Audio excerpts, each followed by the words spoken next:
കർത്താവെ, ഈ സമയത്ത് ഞങ്ങളിവിടെ സംസാരിക്കാൻ പോകുന്ന ഈ വചനങ്ങളിലൂടെയെല്ലാം തിരുവെഴുത്തിൻ്റെ ആഴങ്ങൾ കാണുവാൻ, ദൈവവചനത്തിൻ്റെ വലിയ രഹസ്യങ്ങൾ അറിയുവാൻ ഞങ്ങൾക്ക് കർത്താവ് കൃപ തരുന്നതിനായിട്ട് സ്തോത്രം.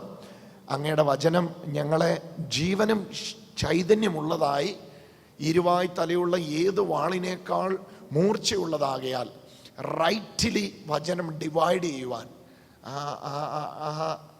എല്ലാ തിരുവെഴുത്തും ദൈവനിശ്വാസ്യമാകയാൽ ആ തിരുവെഴുത്തിൻ്റെ ആഴത്തിലുള്ള അർത്ഥം ഗ്രഹിച്ചുകൊണ്ട് തന്നെ അതിൻ്റെ ആഴങ്ങൾ മനസ്സിലാക്കുവാനായിട്ട് അവിടുത്തെ പരിശുദ്ധാത്മാവിൻ്റെ വലിയ അഭിഷേകത്തെ ഞങ്ങളുടെ മേൽ ഞങ്ങൾ വിശ്വാസത്താൽ സ്വീകരിക്കുന്നു. യേശുനാഥ, അവിടുത്തെ അരുളപ്പാടുകളെ, അവിടുത്തെ വചനത്തിൻ്റെ ആഴങ്ങളെ കാണുവാൻ ഞങ്ങളുടെ കണ്ണുകൾ തുറക്കണമേ. അവിടുന്ന് ശിഷ്യന്മാരോട് പറഞ്ഞപ്പോൾ ഇങ്ങനെ പറഞ്ഞല്ലോ, ജ്ഞാനികൾക്കും വിവേകികൾക്കും മറച്ചത് ശിശുക്കൾക്ക് ദൈവം വെളിപ്പെടുത്തിയിരിക്കുന്നു എന്ന് പറഞ്ഞല്ലോ.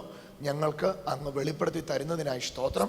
ചെവിയുള്ളവൻ കേൾക്കട്ടെ, കണ്ണുള്ളവൻ കാണട്ടെ എന്ന് പറഞ്ഞതിൻ്റെ ആശയം, തുറന്ന് കിട്ടപ്പെട്ട ചെവിയും തുറന്ന് കിട്ടപ്പെട്ട കണ്ണും ഉണ്ടെങ്കിൽ മാത്രമേ ഇത് കാണാനും കേൾക്കാനും അറിയാനും കഴിയുകയുള്ളൂ എന്നാകയാൽ കർത്താവെ, ആ ഞങ്ങളുടെ ചെവിയെ തുറന്നു തരുന്നതിനായിട്ട് സ്തോത്രം, ഞങ്ങളുടെ കണ്ണിനെ തുറന്നു തരുന്നതിനായി സ്തോത്രം, ഞങ്ങളുടെ ഹൃദയത്തെ തുറന്നു തരുന്നതിനായി സ്തോത്രം. വലിയ ദൈവകൃപ ഞങ്ങളുടെ മേൽ ഇപ്പോൾ ഈ വചന കേൾവിയാൽ അവിടുന്ന് അയക്കുന്നതിനായിട്ട് നന്ദി, യേശുവിൻ നാമത്തിൽ തന്നെ ആമേൻ. ലോകമെമ്പാടും ഇന്ന് ടെലിവിഷനിലൂടെയും യൂട്യൂബിലൂടെയും ഞങ്ങളെ ശ്രദ്ധിക്കുന്നവരെ യേശുക്രിസ്തുവിൻ്റെ നാമത്തിൽ വന്ദനം ചെയ്യുന്നു. പ്രിയമുള്ളവരെ, അതിപ്രധാനമേറിയ വളരെ റെലവൻ്റ് ആയിട്ടുള്ള ഒരു ടോപ്പിക്കാണ് ഇന്ന് നമ്മൾ ഡിസ്കസ് ചെയ്യുവാനായിട്ട് പോകുന്നത്. ഇവിടെ ഈ സഹോദരങ്ങൾ ചില ചോദ്യങ്ങൾ ചോദിക്കുവാൻ അവർക്ക് സമയപരിമിതിക്കകത്ത് സാഹചര്യമുണ്ട്. എന്നാൽ ഈ ടോപ്പിക്ക് ഇന്നിവിടെ ഡിസ്കസ് ചെയ്യുമ്പോൾ നിങ്ങൾക്ക് ഏതെങ്കിലും ഒരു ഡൗട്ടുണ്ട് എങ്കിൽ ദയവായി ഇൻ്റർനെറ്റിലൂടെയും ടെലിവിഷനിലൂടെയും കാണുന്നവർ ദയവായി മെയിൽ ചെയ്താട്ടെ ചോദ്യം, അതിനുള്ള ഉത്തരം നിങ്ങൾക്ക് മെയിലായിട്ട് തന്നെ അയച്ചു തരുന്നതായിരിക്കും. ഈ യൂട്യൂബ് വീഡിയോകൾ ആദ്യോടന്തം ശ്രദ്ധിക്കുവാൻ കർത്താവിൻ്റെ നാമത്തിൽ ഓർപ്പിക്കുന്നു. ഇന്ന് പ്രധാനമായിട്ട് നമ്മൾ ഡിസ്കസ് ചെയ്യുവാൻ പോകുന്ന ടോപ്പിക്ക്, പാപരഹിത ജീവിതം സാധ്യമാണോ? പാപ ഇല്ലാത്ത ഒരു ജീവിതം സാധ്യമാണോ? പല സന്ദർഭങ്ങളിലും ചില പ്രസംഗങ്ങൾ ഉണർവിൻ്റെ ഉപരിവിപ്ലവമായി അങ്ങേയറ്റം ഉത്തുംഗ ശൃംഗത്തിൽ ഉയർന്നു നിൽക്കുന്നതും ചിലവ ഏറ്റവും താഴെത്തട്ടിൽ താഴ്വരയിൽ കിടക്കുന്നവയുമാണ്. എന്നാൽ സാധാരണക്കാരൻ ഇതിൻ്റെ നടുവിൽ നിന്ന് വലയുന്നത് പല സന്ദർഭങ്ങളിൽ ഞാൻ കണ്ടിട്ടുണ്ട്. ഒരു വ്യക്തി വന്ന് പറയുന്നു പാപം ഇനി ചെയ്യാൻ കഴിയുകയില്ല. വേറൊരു ആൾ വന്ന് പറയുന്നു ഇല്ല, പാപം സംഭവിച്ചുകൊണ്ടിരിക്കും. ഒരാൾ വന്ന് പറയുന്നു പാപം ഇന്ന് പാപത്തിൽ തുടരാൻ കഴിയാത്ത ജീവിതത്തിലാണ് നാം എത്തിയിരിക്കുന്നത്. എന്നാൽ പ്രായോഗിക ജീവിതത്തിൽ അനുദിനം സംഭവിക്കുന്ന പാപത്തെ നോക്കിയിട്ട് ആ പ്രസംഗിക്കപ്പെട്ട വചനത്തെ ഉൾക്കൊള്ളാൻ കഴിയാതെ ഹൃദയം തഴമ്പിച്ചവരായി നിൽക്കുന്ന വ്യക്തികൾ, ആ തരത്തിലുള്ളവർ കണ്ടിട്ടുണ്ട്. എന്താണ് സഹോദരങ്ങളെ ഈ വിഷയത്തെ സംബന്ധിച്ച് പൊതുവിൽ ഡിസ്കഷനായിട്ട് എടുക്കുമ്പം ഏറ്റവും ആദ്യത്തെ ചോദ്യം എന്തായിരിക്കും? ബോം ബ്രദറിന് ഏറ്റവും ആദ്യത്തെ സംസാരമായിട്ട് ചോദിക്കാം, ഈ പാപരഹിത ജീവിതം ഒരു മനുഷ്യനെ സംബന്ധിച്ച് എത്രമാത്രം സാധ്യമല്ല എന്നാണ് എൻ്റെ ഒരു അഭിപ്രായം. ഇപ്പോൾ ബ്രദർ തന്നെ പറഞ്ഞല്ലോ, ഈ പാപം ചെയ്യുമ്പോൾ കൃപയിലേക്കാണ് വീഴുന്നതെന്ന് പറഞ്ഞല്ലോ. അപ്പോൾ അത് എനിക്ക് ഏറെക്കുറെ ഉൾക്കൊള്ളാൻ പറ്റിയിട്ടുണ്ട്. അതിൻ്റെ അർത്ഥം ആ അറിവിലേക്ക് എനിക്ക് വരാൻ പറ്റിയിട്ടുണ്ട്. പക്ഷെ പലരും ഈ ഒരു പേടി സ്വപ്നം പോലെയാണ് കാണുന്നത്. പാപം ചെയ്യുമ്പോൾ ഞാൻ കർത്താവിൽ നിന്ന് അകന്നു പോകുന്നു, കൃപയിൽ നിന്ന് അകന്നു പോകുന്നു എന്നുള്ള ആ ഒരു പാപത്തെ തന്നെ ബോംബ്രർ പറഞ്ഞ പോയിന്റ് വളരെ വ്യക്തം. പാപത്തെ തന്നെ ഒരു എത്ര പിടിച്ചാലും ഒതുങ്ങാത്ത, അതെ, എത്ര പിടിച്ചാലും കൈപ്പിടിയിൽ നിൽക്കാത്ത ഒരു എന്താ പറയണ്ടേ, ഒരു പിടികിട്ടാപ്പുള്ളി പോലെയാണ് പാപത്തെ വീക്ഷിക്കുന്നത്. അതെ അതെ. ബോംബ്രർ പറഞ്ഞ ഈ വിഷയം നമ്മൾ ആദ്യമേ ഡിസ്കസ് ചെയ്യുകയാണ്. അതിന് മുമ്പേ ഒരു കാര്യം വ്യക്തമായിട്ട് നിങ്ങളുടെ ഉള്ളിൽ ഒരു ഫൗണ്ടേഷൻ എന്ന പോലെ ഞാൻ ഇടുവാനായിട്ട് താല്പര്യപ്പെടുകയാണ്. ആ ഫൗണ്ടേഷൻ ഇതാണ്: യേശുവിനെ സ്വീകരിക്കുന്നതോടെ ഒരു വ്യക്തി ജീവിതം തുടങ്ങുമ്പോഴേ ആ ജീവിതം എങ്ങനെയാണ് തുടങ്ങുന്നത് എന്ന് വേദപുസ്തകം പറയുന്നത് എന്ന് നമുക്കൊന്ന് നോക്കാം. ദയവായി റോമർക്ക് എഴുതിയ ലേഖനത്തിൽ നിന്നാണ് 6, 5, 6, 7, 8 അധ്യായങ്ങളിൽ നിന്നാണ് നമ്മൾ ഇന്ന് പ്രധാനമായിട്ട് കേൾക്കാൻ പോകുന്നത്. അതുകൊണ്ട് ദയവായിട്ട് ഈ ഡിസ്കഷനിൽ ലോകരാജ്യങ്ങളിൽ പങ്കെടുക്കുന്നവർ ആ അധ്യായങ്ങൾ ഒന്ന് എടുത്താൽ നല്ലതായിരിക്കും. റോമാലേഖനം 6-ാം അധ്യായത്തിൽ പാപത്തിൽ നിന്നുള്ള സ്വാതന്ത്ര്യം എന്ന് പറയുന്ന വിഷയമാണ് പൗലോസ് വിശദീകരിക്കുന്നത്. റോമർക്ക് എഴുതിയ ലേഖനം 6-ാം അധ്യായത്തിന്റെ 1 മുതലുള്ള വാക്യങ്ങൾ. ആകയാൽ നാം എന്ത് പറയേണ്ടു? കൃപ പെരുകേണ്ടതിന് പാപം ചെയ്തുകൊണ്ടിരിക്കെ എന്നോ? ഒരു നാളും അരുത്. പാപസംബന്ധമായി മരിച്ചവരായ നാം. ഈ 2-ാമത്തെ വാക്യം ദയവായി ഇതുവരെയായിട്ടും അതിന്റെ ഗൗരവത്തിൽ കണ്ടിട്ടില്ലാത്തവർ കാണുക. പാപസംബന്ധമായി മരിച്ചവരായ നാം ഇനി അതിൽ ജീവിക്കുന്നത് എങ്ങനെ? റോമാലേഖനം 6-ാം അധ്യായം ആരംഭിക്കുന്നത് ഒരു വലിയ ക്വസ്റ്റ്യനോടുകൂടെയാണ്. ആ ക്വസ്റ്റ്യൻ ഇതാണ്, ഒരാശ്ചര്യ ചിന്തയോടുകൂടിയാണ് റോമാലേഖനം 6-ാം അധ്യായം ആരംഭിക്കുന്നത്. എന്താണ് 2-ാം വാക്യത്തിന്റെ ആ ആശ്ചര്യത്തിന് കാരണമായ വിഷയം? 2-ാം വാക്യത്തിൽ ഇങ്ങനെയാ പറയുന്നത്, പാപസംബന്ധമായി മരിച്ചവരായ നാം ഇനി അതിൽ ജീവിക്കുന്നത് എങ്ങനെ? അടുത്ത വാക്കൊന്ന് നോക്കിക്കേ. അല്ല, യേശുക്രിസ്തുവിനോട് ചേരുവാൻ സ്നാനമേറ്റവരായ നാം എല്ലാവരും. താഴേക്ക് ആ വിഷയം വിശദീകരിക്കുകയാണ്. അപ്പൊ റോമാലേഖനം 6-ാം അധ്യായത്തിന്റെ 2-ാം വാക്യം ഒരു ക്രിസ്തീയ ഭക്തന്റെ ജീവിതത്തെ പറ്റി തുടക്കം തന്നെ പറയുമ്പം ഏറ്റവും ആദ്യ വാക്യം പറയുന്നത്, യേശുവിൽ ജീവിക്കാൻ തുടങ്ങുന്ന ഒരു വ്യക്തി, യേശുക്രിസ്തുവിൽ ജീവിതം തുടങ്ങിയ ഒരു മനുഷ്യൻ പാപസംബന്ധമായി മരിച്ചവനാണ് എന്ന് പറഞ്ഞ. അപ്പൊ പാപത്തിൽ തുടരാൻ കഴിയില്ല. അല്ല, ഞാനത് ഒന്നുകൂടെ അടിസ്ഥാനം ഇട്ടോട്ടെ, എന്നിട്ട് ഞാൻ അതിന് മറുപടി പറയാൻ പോവുകയാണ്. പാപസംബന്ധമായി മരിച്ചവനാണ് എന്ന് പറഞ്ഞാണ് ക്രിസ്തീയ ജീവിതം തുടങ്ങുന്നത്. ക്രിസ്തീയ ജീവിതത്തിന്റെ ഒടുവിൽ ഒരു മനുഷ്യൻ പാപത്തെ ജയിക്കും എന്നുള്ളതല്ല. ക്രിസ്തീയ ജീവിതത്തിന്റെ തുടക്കം തന്നെ പാപസംബന്ധമായി മരിച്ച് ദൈവത്തിന് ജീവിക്കുന്ന ഒരു ജീവിതത്തിലാണ് ക്രിസ്തീയ ജീവിതം തുടങ്ങിയിരിക്കുന്നത്. പക്ഷെ ഇവിടുത്തെ പഠിപ്പീരിൽ വന്നു പോയിട്ടുള്ള ഒരു പോരായ്മ എന്താണെന്ന് ചോദിച്ചാൽ, പാപം എന്നത് യേശു ക്രൂശിൽ മരിച്ചു കഴിഞ്ഞിട്ടും വില്ലനായി ഇപ്പോഴും അവശേഷിക്കുന്നു. ഓക്കെ, പാപം ഇപ്പോഴും നിങ്ങളെ ഒതുക്കാനായിട്ട് ശ്രമിച്ചുകൊണ്ടിരിക്കുകയാണ്. സത്യത്തിൽ പാപത്തിന് ഒതുക്കാൻ കഴിയാത്ത ജീവിതത്തിൽ നിങ്ങൾ വന്നപ്പോഴാണ് യേശുക്രിസ്തുവിലുള്ള ജീവിതം ആരംഭിച്ചത്. മറ്റൊരാശയത്തിൽ പറഞ്ഞാൽ, പാപസംബന്ധമായി മരിച്ചവരിൽ തുടങ്ങിയതാണ് യേശുക്രിസ്തുവിലുള്ള ജീവൻ. അപ്പം ഏറ്റവും ഈ വിഷയത്തിലുള്ള ഫസ്റ്റ് ഫൗണ്ടേഷൻ എന്ന് വിശേഷിപ്പിക്കാൻ കഴിയുന്ന ഭാഗം ഇതാണ്, we are dead to sin. പാപത്തിൽ നമ്മൾ മരിച്ചതാണ്. പാപത്തിന് മരിച്ചതാണ്. പാപത്തിൽ നാം മരിച്ചവരായിരുന്നു. അത് എഫെസ് ലേഖനത്തിൽ അത് പറഞ്ഞിട്ടുണ്ട്. ഞാൻ പല പ്രാവശ്യം അത് വിശദീകരിച്ചിട്ടുണ്ട്. ഞാൻ ഒന്നുകൂടെ പറയാം. അതിക്രമങ്ങളിലും പാപങ്ങളിലും മരിച്ചവരായിരുന്ന നിങ്ങളെയും അവൻ ജീവിപ്പിച്ചു, അവൻ ഉയർപ്പിച്ചു. നിങ്ങൾ അതിക്രമങ്ങളിലും പാപങ്ങളിലും മരിച്ചവരായിരുന്നു. We were dead in trespasses and sin. We were dead in sin and trespasses. ഇപ്പോ we are dead to sin and dead to trespasses. നാം അതിക്രമത്തിനും പാപത്തിനും മരിച്ചവരായി. ആ 2 പദം ഒന്ന് ശ്രദ്ധിച്ച് കേൾക്കണേ സ്നേഹിതരെ. അതിക്രമത്തിലും പാപത്തിലും മരിച്ചവരായിരുന്നു നാം. ഇപ്പോൾ നാം അതിക്രമത്തിനും പാപത്തിനും മരിച്ചവരായി. ഇങ്ങനെയാണ് യേശുവിനെ സ്വീകരിക്കുന്ന ഒരു വ്യക്തിയുടെ ജീവിതം ആരംഭിക്കുന്നത്. ഇനി ഇതിങ്ങനെയാണെന്ന് പറയുമ്പോഴും ചോദ്യം ഇപ്പോഴും അവിടെ തന്നെ കിടക്കുക. ബോംബ്രർ ചോദിച്ച ചോദ്യം ഇപ്പോഴും അവിടെ തന്നെ കിടക്കുക.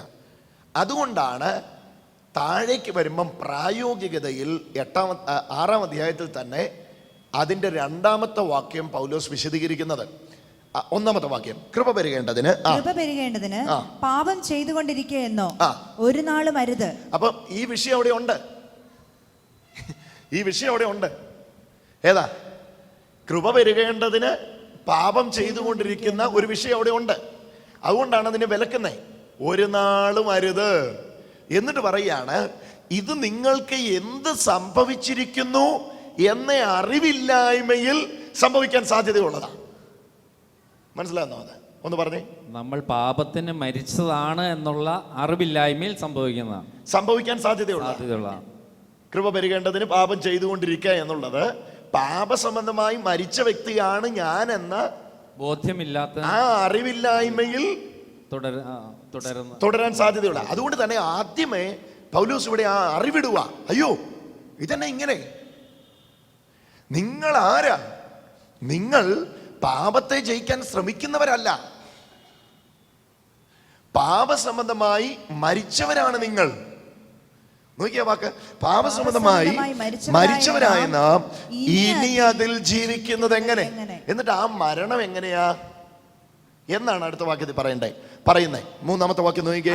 അല്ല, യേശുക്രിസ്തുവിനോട് ചേരുവാൻ സ്നാനമേറ്റവരായ നാം എല്ലാവരും അവന്റെ മരണത്തിൽ പങ്കാളികളാകുവാൻ. ആ മരണം യേശുവിന്റെ മരണത്തിലുള്ള പങ്കാളിത്തമാണ്.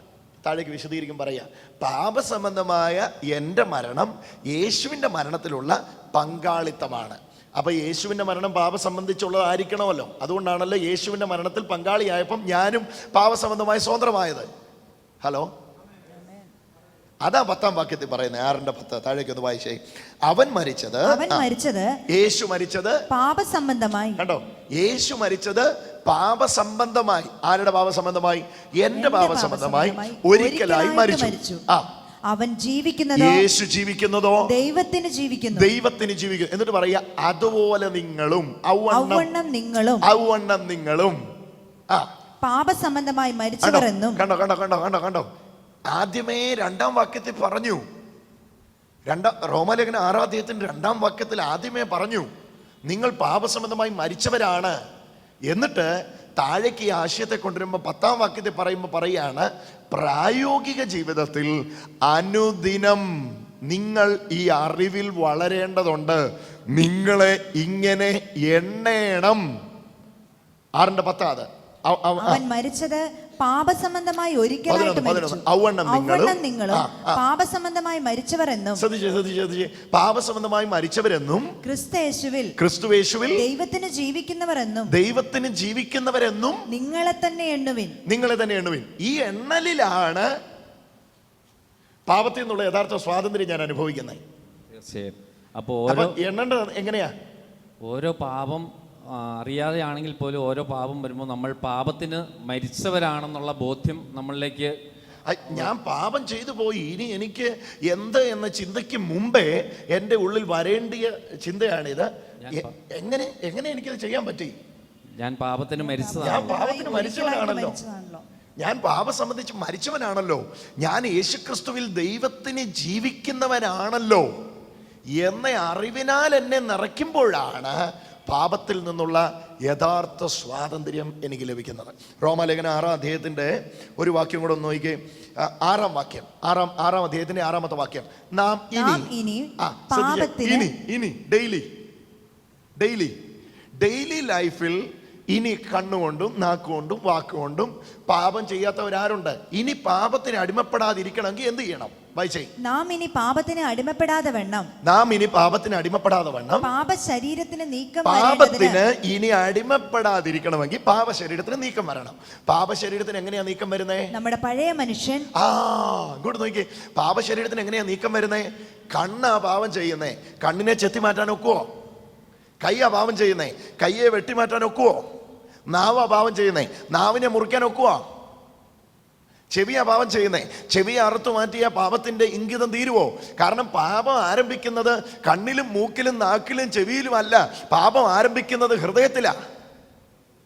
എൻ്റെ കൈ ഞാൻ വെട്ടിയാലും എൻ്റെ ഉള്ളം കൊണ്ട് എനിക്ക് പാപം ചെയ്യാം. എൻ്റെ കണ്ണ് ഞാൻ കുത്തിപ്പൊട്ടിച്ചാലും എൻ്റെ ഹൃദയം കൊണ്ട് എനിക്ക് പാപം ചെയ്യാം.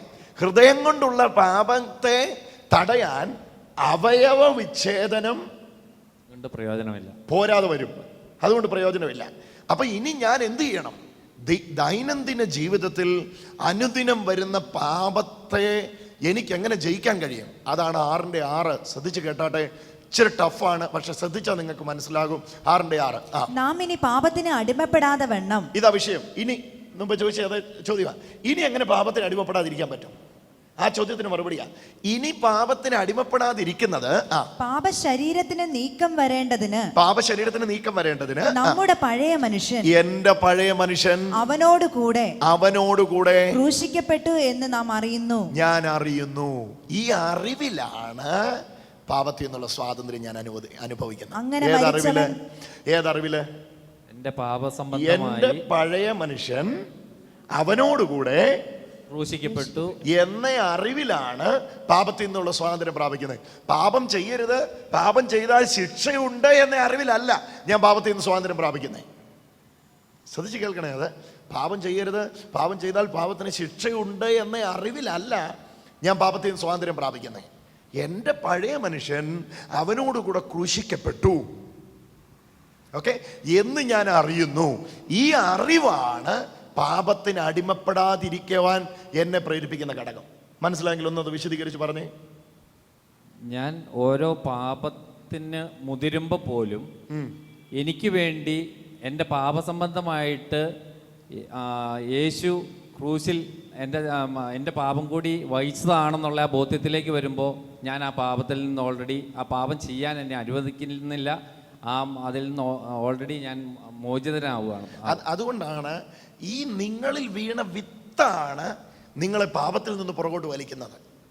ഈ വിത്താണ് നിങ്ങളെ പാപം ചെയ്യാതിരിപ്പിക്കുന്നത്. മറ്റൊരാശയത്തിൽ പറഞ്ഞ് പാപം ചെയ്യാൻ നിങ്ങൾക്ക് കഴിയാത്ത നിലയിൽ ഒരു ജീവിതത്തിലേക്ക് നിങ്ങളെ കൊണ്ടുപോകുന്നത് നിങ്ങളിൽ വീണ ഈ വിത്താണ്. അത് വേണമെങ്കിൽ യോഹന്നാന്റെ ലേഖനത്തിൽ നിന്നൊന്ന് വായിക്കാം പ്രിയരെ. നമ്മൾ ഈ വാക്യങ്ങളൊക്കെ പല പ്രാവശ്യം പറഞ്ഞിട്ടുള്ളതാണ്. എന്നാൽ ഈ സാഹചര്യത്തിൽ അത് ഇന്ന് ആദ്യമായിട്ട് കേൾക്കുന്നവർക്ക് പ്രയോജനപ്പെടുമെങ്കിൽ അത് പ്രയോജനപ്പെടട്ടെ എന്ന് ഞാൻ ചിന്തിക്കുന്നു. യോഹന്നാൻ എഴുതിയ ലേഖനം 3-ാം അധ്യായത്തിൻ്റെ 8-ാമത്തെ വാക്യം ഒന്ന് ശ്രദ്ധിച്ചേ.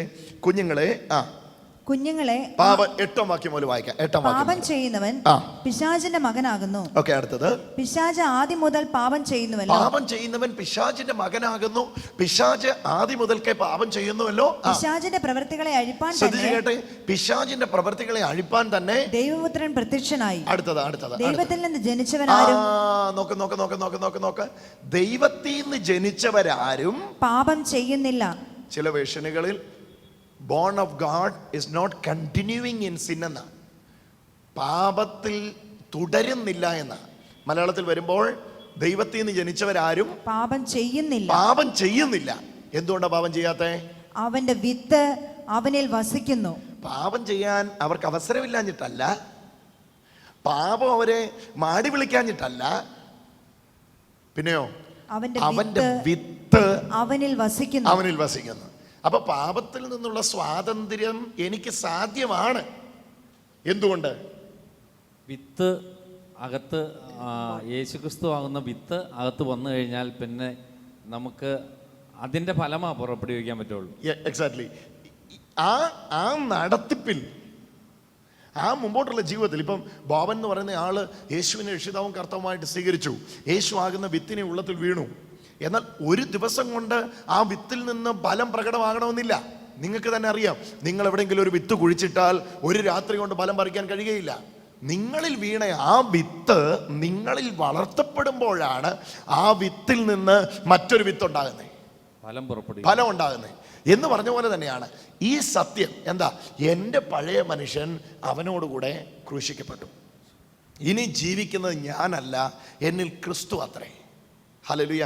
ഇനി പഴയ ജീവിതത്തിൽ എനിക്ക് തുടരാൻ കഴിയുകയില്ല എന്ന നിലവാരത്തിൽ ഞാൻ എത്തിക്കഴിഞ്ഞു എന്ന അറിവിൽ ഞാൻ വളരുമ്പോഴാണ് പാപത്തിൽ നിന്നുള്ള സ്വാതന്ത്ര്യം ഞാൻ പ്രാപിക്കുന്നത്. കുറച്ചുകൂടെ ക്ലിയർ ആക്കണം അത്. കാരണം റോമാലേഖനത്തിൽ അത് വളരെ ക്ലിയർ ആണ്. അങ്ങനെ മരിച്ചവൻ 6:7 റോമാലേഖനം 6-ാം അധ്യായത്തിന്റെ 7-ാമത്തെ വാക്യം. നാം ഇനി പാപത്തിന് അടിമപ്പെടാതെ വണ്ണം പാപശരീരത്തിന് നീക്കം വരേണ്ടതിന് നമ്മുടെ പഴയ മനുഷ്യൻ അവനോടുകൂടെ ക്രൂശിക്കപ്പെട്ടു എന്ന് നാം അറിയുന്നു. അങ്ങനെ മരിച്ചവൻ പാപത്തിൽ നിന്ന് മോചനം പ്രാപിച്ചിരിക്കുന്നു. അപ്പൊ പാപത്തിൽ നിന്ന് മോചനം പ്രാപിച്ചിരിക്കുന്ന ഒരു ജീവിതം ഇല്ല എന്ന് വേദപുസ്തകം പറയുന്നില്ല. ഉണ്ട്, പക്ഷെ അതിന് മുമ്പേ ഒരു ക്ലോസ് ഇട്ടു. അങ്ങനെ മരിച്ചവൻ പാപത്തിൽ നിന്ന് മോചനം പ്രാപിച്ചിരിക്കുന്നു. റോമർ 6:7. ആ വാക്യം കണ്ടിട്ടില്ലാത്തവർ പെട്ടെന്ന് കണ്ടാട്ടെ. റോമാലേഖനം 6-ാം അധ്യായത്തിന് 7-ാമത്തെ വാക്യം. അങ്ങനെ മരിച്ചവൻ പാപത്തിൽ നിന്ന് മോചനം പ്രാപിച്ചിരിക്കുന്നു. അപ്പം ഞാൻ ദിവസേന മരിക്കുന്നു എന്ന പൗലോസിന്റെ ആശയത്തെ ഇപ്പൊ കൂടുതൽ മനസ്സിലാക്കാനായിട്ട് കഴിയും. തീർച്ചയായും അത് തന്നെയാണ് ഞാൻ ഉദ്ദേശിച്ചത്. ദിവസേന ഓരോ പാപം നമ്മൾ അറിയാതെ ആണെങ്കിൽ ഓരോ പാപം വരുമ്പോൾ നമ്മൾ മരിക്കുകയാണ്. അക്ഷരാർത്ഥത്തിൽ നമ്മൾ ക്രിസ്തുവിൽ മരിക്കുക. അപ്പോൾ നമ്മളിൽ നിന്ന് ആ ഒരു കുറ്റബോധം തന്നെ, നമ്മൾ പാപം ചെയ്തു എന്നുള്ള കുറ്റബോധത്തിൽ നിന്ന് നമ്മൾ ഉയർത്തെഴുന്നേൽക്കുക. ക്രിസ്തുവിൻ്റെ ഒപ്പം വീണ്ടും വീണ്ടും നമ്മൾ വളർന്നുകൊണ്ടിരിക്കുക. ഓരോ തവണ സജിത്ത് എന്ന് പറയുന്ന എൻ്റെ ജീവിതത്തിൽ തെറ്റ് വരുമ്പോൾ പെട്ടെന്ന് തെറ്റു പറ്റിപ്പോയല്ലോ എന്ന് പറഞ്ഞ് പുറകോട്ട് പോവല്ല ചെയ്യണ്ടേ. തെറ്റ് പറ്റാൻ പറ്റാത്തൊരു ജീവിതത്തിലേക്ക് എന്നെ കൊണ്ടുവന്നല്ലോ എന്ന് ഓർത്ത് ആ പുതിയ പദവിയിലേക്ക് കയറി നിൽക്കുക ചെയ്യണ്ടേ. അതാണ് കുറ്റബോധവും നീതിബോധവും തമ്മിലുള്ള വ്യത്യാസം. ഞാനത് താഴേക്ക് വിശദീകരിക്കാം, അപ്പോൾ നിങ്ങൾക്ക് മനസ്സിലാവും. തെറ്റിന്ന് എൻ്റെ ജീവിതത്തിൽ സംഭവിക്കുമ്പോൾ ആ തെറ്റ് സംഭവിച്ച എൻ്റെ മേൽ എന്നോടുള്ള കർത്താവിൻ്റെ ഇടപെടൽ അതാണ്. ഈ അറിവിലാണ് ഞാൻ വളരേണ്ടത്. ഏതറിവില്ല? ഈ തെറ്റിൽ തുടരാൻ കഴിയാത്ത നില, അത് നല്ലൊരു പദമാണ്. ആ തെറ്റിൽ തുടരാൻ കഴിയാത്ത നില, അല്ലെങ്കിൽ ഈ തെറ്റിൽ ജീവിക്കാൻ കഴിയാത്ത നില. എൻ്റെ കണ്ണുകൊണ്ട് ഞാൻ അറിയാതെ ചെയ്തു പോയി. പക്ഷേ ആ ചെയ്തു പോയ ഉടനെ എൻ്റെ ഉള്ളിലേക്ക് വരേണ്ട ചിന്ത ഇതാണ്: ഓ, ഇത് ചെയ്യാൻ പറ്റാത്ത ജീവിതത്തിലുള്ള ആളാണല്ലോ ഞാൻ എന്ന ചിന്തയാൽ എന്നിലെ നീതിബോധത്തെ ബിൽഡപ്പ് ചെയ്യണം. അത് പ്രാക്ടിക്കലാ, അത് പ്രായോഗികമാണ്. എന്നിലെ നീതിബോധത്തെ ബിൽഡപ്പ് ചെയ്യണം. അതിന് എബ്രായ ലേഖനം പറയുകയാണ്, കട്ടിയായുള്ള വചനത്തിലൂടെ മാത്രമേ ഇന്ദ്രിയ ജയമുള്ളൂ. എബ്രായ ലേഖനത്തിൽ അത് നിങ്ങൾ വായിച്ചിട്ടുണ്ടെങ്കിൽ നിങ്ങൾക്കറിയാം. എബ്രായ ലേഖനം 5-ാം അധ്യായത്തിൻ്റെ അവസാനത്തെ വാക്യങ്ങളാണ്. വേണമെങ്കിൽ ആ വാക്യങ്ങളൊന്ന് വായിച്ചു. എബ്രായ ലേഖനം 5-ാം അധ്യായത്തിൻ്റെ അവസാനത്തെ വാക്യങ്ങളാണ്. കട്ടിയായുള്ള ആഹാരം നന്മതിന്മകളെ തിരിച്ചറിവാൻ തഴക്കത്താൽ അഭ്യസിച്ച ഇന്ദ്രിയങ്ങളുള്ളവരായി പ്രായം തികഞ്ഞവർക്കേ പറ്റുകയുള്ളൂ. കട്ടിയായ വചനങ്ങൾ തഴക്കത്താൽ അഭ്യസിച്ച, കട്ടിയായ ആഹാരം നന്മ തിന്മകളെ തിരിച്ചറിവാൻ തഴക്കത്താൽ അഭ്യസിച്ച ഇന്ദ്രിയങ്ങളുള്ളവരായി പ്രായം 13-ാമത്തെ വാക്യം നോക്കിയേ. പാൽ കുടിക്കുന്നവനെല്ലാം നീതിയുടെ വചനത്തിൽ പരിചയമില്ലാത്തവനത്രേ. നീതിയുടെ വചനം ഇതാ: I am the righteousness of God in Christ Jesus. ഞാൻ യേശുക്രിസ്തുവിൽ ദൈവത്തിന്റെ നീതിയാണ് എന്നുള്ളതാ നീതിയുടെ വചനം. ഈ നീതിയുടെ വചനം പാല് കുടിക്കുന്നവന് കിട്ടുകയല്ല. കാരണം ഈ നീതിയുടെ വചനം ശിശുവിനുള്ളതല്ല. അപ്പൊ ശിശുവിനെ സംബന്ധിച്ചിടത്തോളം ഏതാ തെറ്റ്, ഏതാ ശരി, ഇതാ അന്വേഷിച്ചുകൊണ്ടിരിക്കുന്നത്. പക്ഷേ യേശുക്രിസ്തുവിൽ വളർച്ച സംഭവിച്ചവനെ സംബന്ധിച്ചോളം തെറ്റേ ശരി അല്ല അന്വേഷിച്ചിരിക്കുന്നത്, ശരിയിൽ തുടരുന്ന ജീവിതമാണ്. കരമടിച്ചൊന്ന് യേശുവിന് സ്തോത്രം ചെയ്യാമോ? ശരിയിൽ തുടരുന്ന ജീവിതമാണ് ഇവിടെ മുമ്പിൽ വെച്ചിരിക്കുന്നത്. ഹല്ലേലൂയ. അപ്പോൾ എനിക്ക് തോന്നുന്നു ഓൾമോസ്റ്റ് ആദ്യത്തെ ചോദ്യത്തിനുള്ള മറുപടി ആയി കഴിഞ്ഞു. രണ്ടാമത്തെ ചോദ്യം അത് എനിക്ക് തോന്നുന്നു നമ്മൾ ആദ്യം അത് പറഞ്ഞ ആ വാക്ക്, ആ സെൻറ്റൻസ് അതുപോലെ ഞാൻ ആവർത്തിക്കാം. കാരണം ഞാൻ പറഞ്ഞതാണ്, അതുകൊണ്ട് ഞാനത് അതുപോലെ ആവർത്തിക്കാം. എൻ്റെ ജീവിതത്തിൽ അല്ലെങ്കിൽ നിങ്ങളുടെ ജീവിതത്തിൽ ഒരു തെറ്റ് സംഭവിക്കുമ്പോൾ നിങ്ങൾ കൃപയിൽ നിന്നല്ല വീഴുന്നത്, കൃപയിലേക്കാണ് വീഴുന്നത്. അതാണ് ഞാൻ പറഞ്ഞ വാക്ക്. അതിനെ ഞാൻ പിന്നെയും ആഴമായിട്ട് ആ വാക്ക് ഒന്നുകൂടെ നിങ്ങളുടെ ഉള്ളിൽ പതിയുവാനായിട്ട് ഒന്നുകൂടെ പറയുകയാണ്. വെൻ ഐ സിൻ, ഞാൻ പാപം ചെയ്യുമ്പോൾ, എൻ്റെ കയ്യിലൊരു തെറ്റ് സംഭവിക്കുമ്പോൾ ഞാൻ ദൈവകൃപയിൽ നിന്നല്ല വീഴുന്നത്, കർത്താവിൻ്റെ കൃപയിലേക്കാണ് വീഴുന്നത് എന്ന ആശയമാണ് പറഞ്ഞത്. അതിനാധാരമായ ചില വാക്യങ്ങൾ പെട്ടെന്ന് നമ്മൾ എടുക്കുകയാണ്. റോമർക്കെഴുതിയ ലേഖനം തന്നെ എടുക്കാം. 6-ാം അധ്യായം നമുക്ക് എടുക്കാം. റോമർക്കെഴുതിയ ലേഖനം 6-ാം അധ്യായത്തിൻ്റെ ഇപ്പം നമ്മൾ വായിച്ച 1-ാമത്തെ വാക്യം ഒന്ന് ശ്രദ്ധിച്ചാട്ടെ. 6-ാം അധ്യായത്തിൻ്റെ 1-ാമത്തെ വാക്യം. ആകയാൽ നാം എന്ത് പറയണ്ടു? കൃപ പെരുകേണ്ടതിന് പാപം ചെയ്തുകൊണ്ടിരിക്കുക. നിർത്തി വായിക്കണേ. കൃപ പെരുകേണ്ടതിന് പാപം ചെയ്തുകൊണ്ടിരിക്കുക എന്നോ? ഇത്രയും ജനം ഇവിടെ വന്നിട്ടുണ്ട്. പൊതുവിൽ ഈ ചോദ്യം ചോദിക്കുകയാണ്. റോമാലേഖനം 6-ാം അധ്യായത്തിന്റെ 1-ാം വാക്യം നിങ്ങൾ വായിക്കുക. എന്നിട്ട് പറയുക പാപം ചെയ്തപ്പോൾ എന്ത് സംഭവിച്ചു എന്ന്.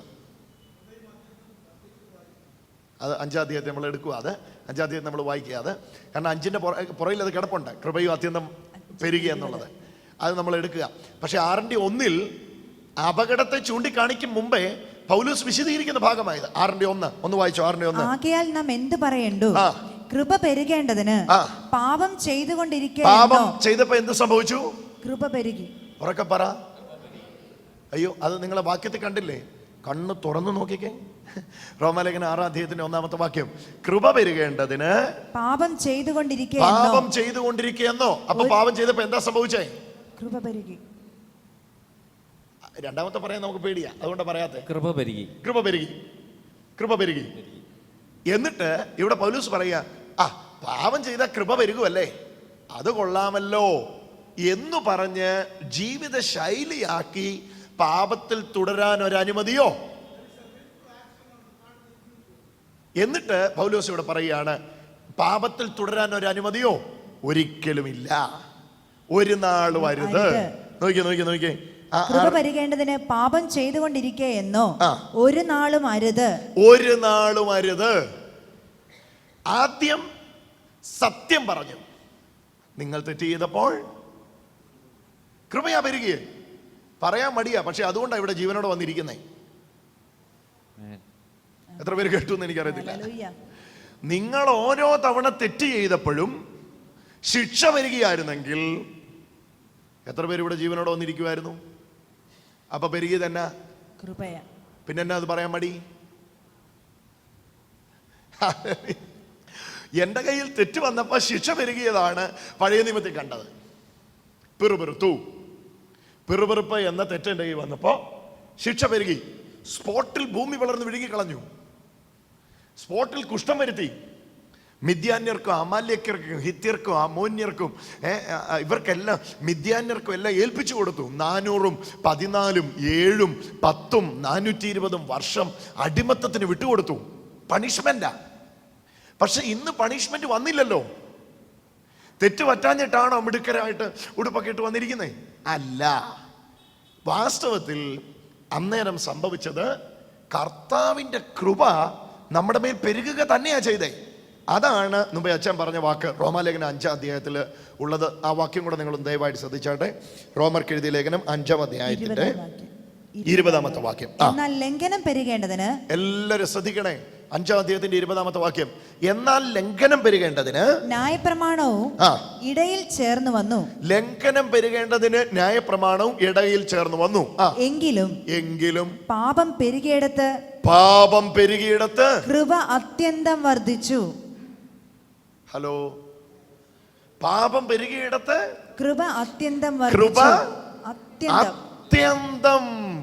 വർദ്ധിച്ചു. അപ്പൊ പാപം സംഭവിച്ചപ്പോ കൃപ ഓടി ഒളിക്കുമല്ലേ ചെയ്തേ? കൃപ അവിടെ വർദ്ധിക്കുകയാണ് ചെയ്തേ. ആ വർധനവിന് മുമ്പിൽ കൊടുത്തിരിക്കുന്ന ആ പദം ഒന്ന് കേട്ടെ. അത്യന്തം വർദ്ധിച്ചു. ഉറക്കെ പറ, അത്യന്തം. ഒച്ചത്തിൽ പറഞ്ഞു, അത്യന്തം വർദ്ധിച്ചു. ഇവിടെയാണ് ഈ അറ്റവും മൂലം കേട്ടിട്ട് സംസാരിക്കുന്നതിന്റെ പ്രധാന പ്രശ്നമുള്ളത്. തെറ്റ് സംഭവിച്ചു. ആ തെറ്റ് സംഭവിച്ച വ്യക്തിയാകുന്ന ഞാൻ കൃപയിലേക്കാ വീഴുന്നത് എന്നുള്ളത് മുഴുവൻ കേട്ടാൽ ആശയം എന്താന്ന് മനസ്സിലാവും. ഏത് കൃപയിലേക്കാ ഞാൻ വീഴുന്നതെന്നറിയാമോ? എന്നെ അനുതാപത്തിലേക്കും മാനസാന്തരത്തിലേക്കും മടക്കിക്കൊണ്ടുവരുന്ന കൃപയിലേക്കാണ് ഞാൻ വീഴുന്നത്. എത്ര പേർക്ക് അത് മനസ്സിലാകുന്നു? അതാ റോമാലേഖനം 1-ാം അധ്യായത്തിൽ ചോദിക്കുന്നേ. അല്ല, ദൈവത്തിന്റെ ദയ, the mercy of God leading you to the repentance, ദൈവത്തിന്റെ കൃപ നിന്നെ മാനസാന്തരത്തിലേക്ക് നടത്തുന്നു എന്നറിയാതെ. 2-ാം അധ്യായത്തിലല്ലേ? എനിക്ക് തോന്നുന്നു 2-ാം അധ്യായത്തിലാന്ന് തോന്നുന്നു ആ വാക്യം. അല്ല, 2:4 റോമാലേഖനം 2-ാം അധ്യായത്തിന്റെ 4-ാമത്തെ വാക്യം. അല്ല, ദൈവത്തിന്റെ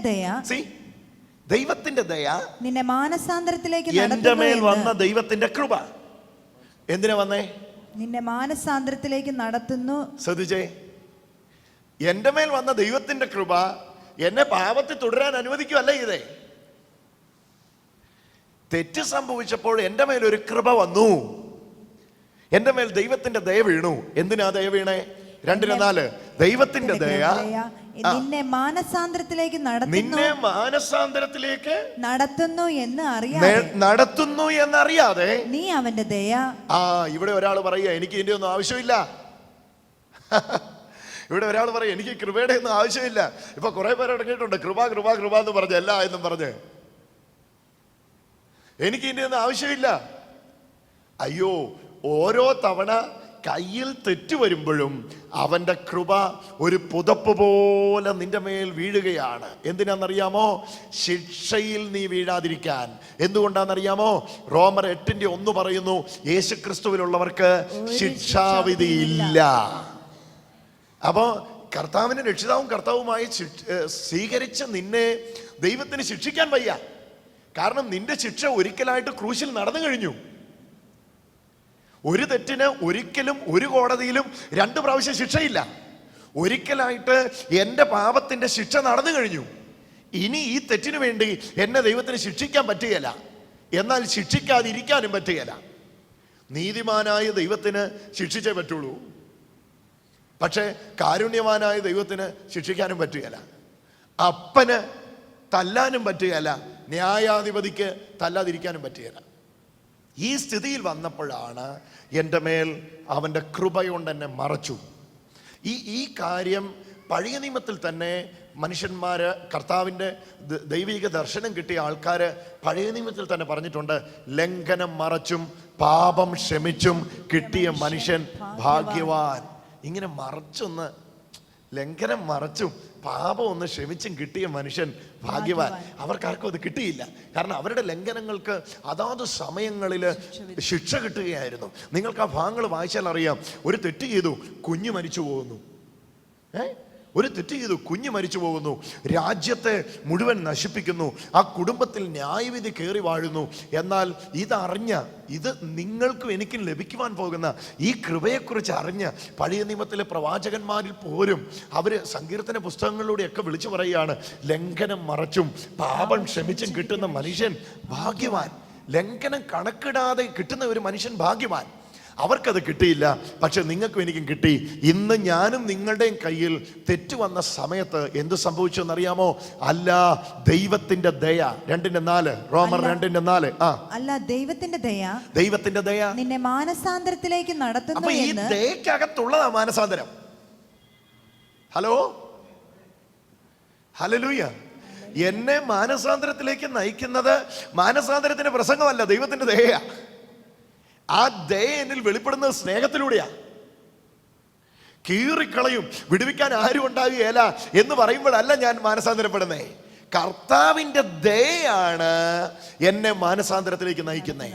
അതാണ് ഇതിന്റെ പ്രത്യേകത. ഒന്നുകൂടെ വായിച്ചോ. ദൈവത്തിന്റെ ദയ നിന്നെ മാനസാന്തരത്തിലേക്ക് നടത്തുന്നു എന്ന് അറിയാതെ. ഇവിടെ ചോദിക്കുക, ദൈവത്തിന്റെ ദയ നിന്നെ മാനസാന്തരത്തിലേക്ക് നടത്തുന്നു എന്ന് അറിയാതെ നീ അവന്റെ ദയ, ക്ഷമ, ദീർഘശാന്തി. കേട്ടോ, ഇതെല്ലാം അതിന്റെ അകത്തുള്ളതാ, ഗ്രേസിനകത്തുള്ളതാ. ഇത് മൂന്നും, ദയ, ക്ഷമ, ദീർഘശാന്തി. ഒന്ന് മൂന്നും പറയാമോ? ദയ, ക്ഷമ, ദീർഘശാന്തി എന്നിവയുടെ ഐശ്വര്യം നിരസിക്കുന്നുവോ? ഒന്ന് ശ്രദ്ധിച്ചു കേട്ടെ. ഇത് നിനക്ക് വേണ്ടെന്ന് വെക്കുന്നുവോ? ഇതിനെ നീ റിജക്ട് ചെയ്യുന്നുവോ, നെഗ്ലക്ട് ചെയ്യുന്നുവോ? കൃപ നിന്നെ അനുതാപത്തിലേക്കും മാനസാന്തരത്തിലേക്കും നയിക്കുവാൻ ആഗ്രഹിക്കുന്നു. ആ കൃപ നിനക്ക് വേണ്ടെന്ന് വെക്കുന്നോ? വേണ്ടെന്ന് വെക്കുന്നെങ്കിൽ നീ വെറും പച്ച മനുഷ്യനാ. പച്ച മനുഷ്യനായി നിന്നെ ശിക്ഷിച്ചേ പറ്റുകയുള്ളൂ. ദൈവിക ശിക്ഷാവിധി ഇല്ല എന്ന അവസ്ഥയിൽ നിന്ന് മനഃപൂർവ്വമായി ഇറക്കപ്പെട്ടിരിക്കുകയാണ് ആ വ്യക്തി. ദൈവപുത്രനെ നിലത്തിട്ട് ചവിട്ടുകയും ദൈവപുത്രനെ നിരസിക്കുകയും തന്നെ നീതീകരിച്ച രക്തത്തെ മലിനമെന്നെണ്ണുകയും കൃപയുടെ ആത്മാവിനെ നിന്ദിക്കുകയും ചെയ്യുകയാണ് ഈ വ്യക്തി. അപ്പം വാസ്തവത്തിൽ ഇന്നെൻ്റെ കയ്യിൽ ഒരു തെറ്റ് സംഭവിക്കുമ്പോൾ ഞാൻ ആ ഗ്രേസിനകത്ത് തന്നെയാണ് വീഴുന്നത്. പക്ഷെ ആ ഗ്രേസ് ഒരിക്കലും ചെയ്ത തെറ്റിൽ തുടരാൻ അനുവദിക്കുന്ന കൃപയല്ല. കാരണം വിശുദ്ധന്റെ കൃപ ഒരിക്കലും അശുദ്ധിയിൽ തുടരാൻ അനുവദിക്കുകയില്ല. എത്ര പേര് കരമടിച്ച് യേശുവിന് മഹത്വം കൊടുക്കും? ഹല്ലേലൂയ. വിശുദ്ധന്റെ കൃപ, നിങ്ങൾ എന്താ ചിന്തിക്കുന്നത്? വിശുദ്ധന്റെ കൃപ എനിക്ക് അശുദ്ധിയിൽ തുടരാൻ ലൈസൻസ് തരുമെന്നാണോ? No, never. വിശുദ്ധന്റെ കൃപ ഓരോ മിനിറ്റിലും അവനെ പോലെ എന്നെ വിശുദ്ധനാക്കുകയുള്ളൂ. ഹല്ലേലൂയ. അതുകൊണ്ടാണ് വചനം പറയുന്നത്, നിങ്ങൾ ന്യായപ്രമാണത്തിനല്ല കൃപയ്ക്കത്ര അധീനരാകയാൽ പാപം നിങ്ങളിൽ കർത്തൃത്വം നടത്തുകയില്ല. നിങ്ങൾ ന്യായപ്രമാണത്തിൽ നിന്ന് കൃപയുടെ കീഴിലായാൽ പാപത്തിൽ തുടരുമെന്നല്ല വചനം പറഞ്ഞേ. നിങ്ങൾ ന്യായപ്രമാണത്തിനല്ല കൃപയ്ക്കത്ര അധീനരാകയാൽ പാപം നിങ്ങളിൽ കർത്തൃത്വം നടത്തുകയില്ല. ഇവിടുത്തെ ബോംബ്രർ, ഇവിടുത്തെ പ്രധാന വിഷയം എന്നാണെന്നറിയോ? കണ്ണടച്ച് വേണേ ഏതൊരു വ്യക്തിക്ക് ഇരുട്ടാക്കാം. ഓ, ഞാൻ പാപമൊന്നും ചെയ്യുന്നില്ല, എനിക്ക് കൃപയുടെ ഒന്നും ആവശ്യമില്ല, പാപം ചെയ്ത് എന്നെ ദൈവം ശിക്ഷിച്ചോട്ടെ. എൻ്റെ പൊന്നെ, അങ്ങനെ ദൈവം ശിക്ഷിക്കുമായിരുന്നെങ്കിൽ ഇന്ന് ഈ ഭൂമിയിൽ ആരും തന്നെ ഉണ്ടാവില്ല. ഓരോ തവണ കണ്ണിന് പകരം കണ്ണ്, പല്ലിന് പകരം പല്ല് എന്ന വ്യവസ്ഥിതി ആയിരുന്നെങ്കിൽ എത്ര പല്ലുള്ളവർ ഇവിടെ കാണും പ്രിയരെ? ഇതുപോലത്തെ ഒരു 500 പല്ലുണ്ടെങ്കിൽ ഈ ആയുസ് തീരുവോ? ഇതുപോലത്തെ ഒരു 50 കൈ ഉണ്ടെങ്കിൽ, 50,000 കൈ ഉണ്ടെങ്കിൽ ഈ ആയുസ് തീരുവോ? അപ്പം ന്യായപ്രമാണത്തിന്റെ വ്യവസ്ഥയായിരുന്നു കണ്ണിന് പകരം കണ്ണ്, പല്ലിന് പകരം പല്ലെന്നുള്ളത്. എന്നാൽ ഇവിടെ ഓരോ തവണ എൻ്റെ മേൽ തെറ്റ് വരുമ്പോഴും അവൻ്റെ കൃപ ഓ ഹല്ലേലൂയ. അത് അനുഭവിക്കുന്നവർക്കായി സ്തോത്രം. എല്ലാവരും ഇതിലാണ്, പക്ഷെ ഇത് അറിയുന്നില്ല. അതാണ് ഏറ്റവും പ്രധാനപ്പെട്ട കാര്യം. ഇതിനകത്താ ജീവിക്കുന്നത്. ഇതിനെതിരെ കുറ്റം പറയുമ്പോഴും കർത്താവ് പറയും, എന്തിനാടാ വെറുതെ ഇരുന്നോണ്ട് ഇരിക്കുന്ന കൊമ്പ് മുറിക്കുന്നേ? മരമുറിയ ഈ കൊമ്പിന് നീളം കൂടുതലാന്ന് പറഞ്ഞ് മരമുറിയ. ആശാൻ അതിന്റെ അഗ്രത്തിലായിരിക്കുന്നേ. അവിടെ ഇരുന്നങ്ങ് മരമുറിയ, എല്ലാരും കൂടെ കൂടി അങ്ങ് മുറിയ. അയ്യോ, വെറുതെ അറിയത്തില്ലേ, ഒന്നും പറയാനൊന്നും പോകണ്ട. കഴിഞ്ഞ ദിവസം ഞാൻ ഫേസ്ബുക്കിലും ട്വിറ്ററിലും ഒക്കെ എഴുതിയ ഒരു ട്വീറ്റുണ്ട്. അത് ഞാൻ നിങ്ങൾക്ക് വേണ്ടി പറയാം. അത് നിങ്ങൾ എത്ര പേരത് വായിച്ചു എന്നറിയത്തില്ല. അതിതാണ്, നമ്മൾ ഈ തുടർമാനമായിട്ട് ഫ്ലൈറ്റിലും അല്ലെങ്കിൽ ഷിപ്പിലും ഒക്കെ യാത്ര ചെയ്യുന്നവർക്കറിയാം, ഓരോ തവണ നമ്മൾ ഫ്ലൈറ്റിൽ കയറുമ്പോഴും ഈ ലൈഫ് ജാക്കറ്റിൻ്റെ കാര്യം എയർ ഹോസ്റ്റസുമാർ വന്ന് നമ്മളിങ്ങനെ പഠിപ്പിച്ചുകൊണ്ടിരിക്കും. ചിലത് തലയിലിടണം, ഓക്സിജൻ സാധനം ഇങ്ങോട്ട് വരുമ്പോൾ മുക്കിൽ നിങ്ങളാദ്യം ഉപയോഗിക്കണം, പിന്നെ കൊച്ചിന് വെച്ച് കൊടുക്കണം.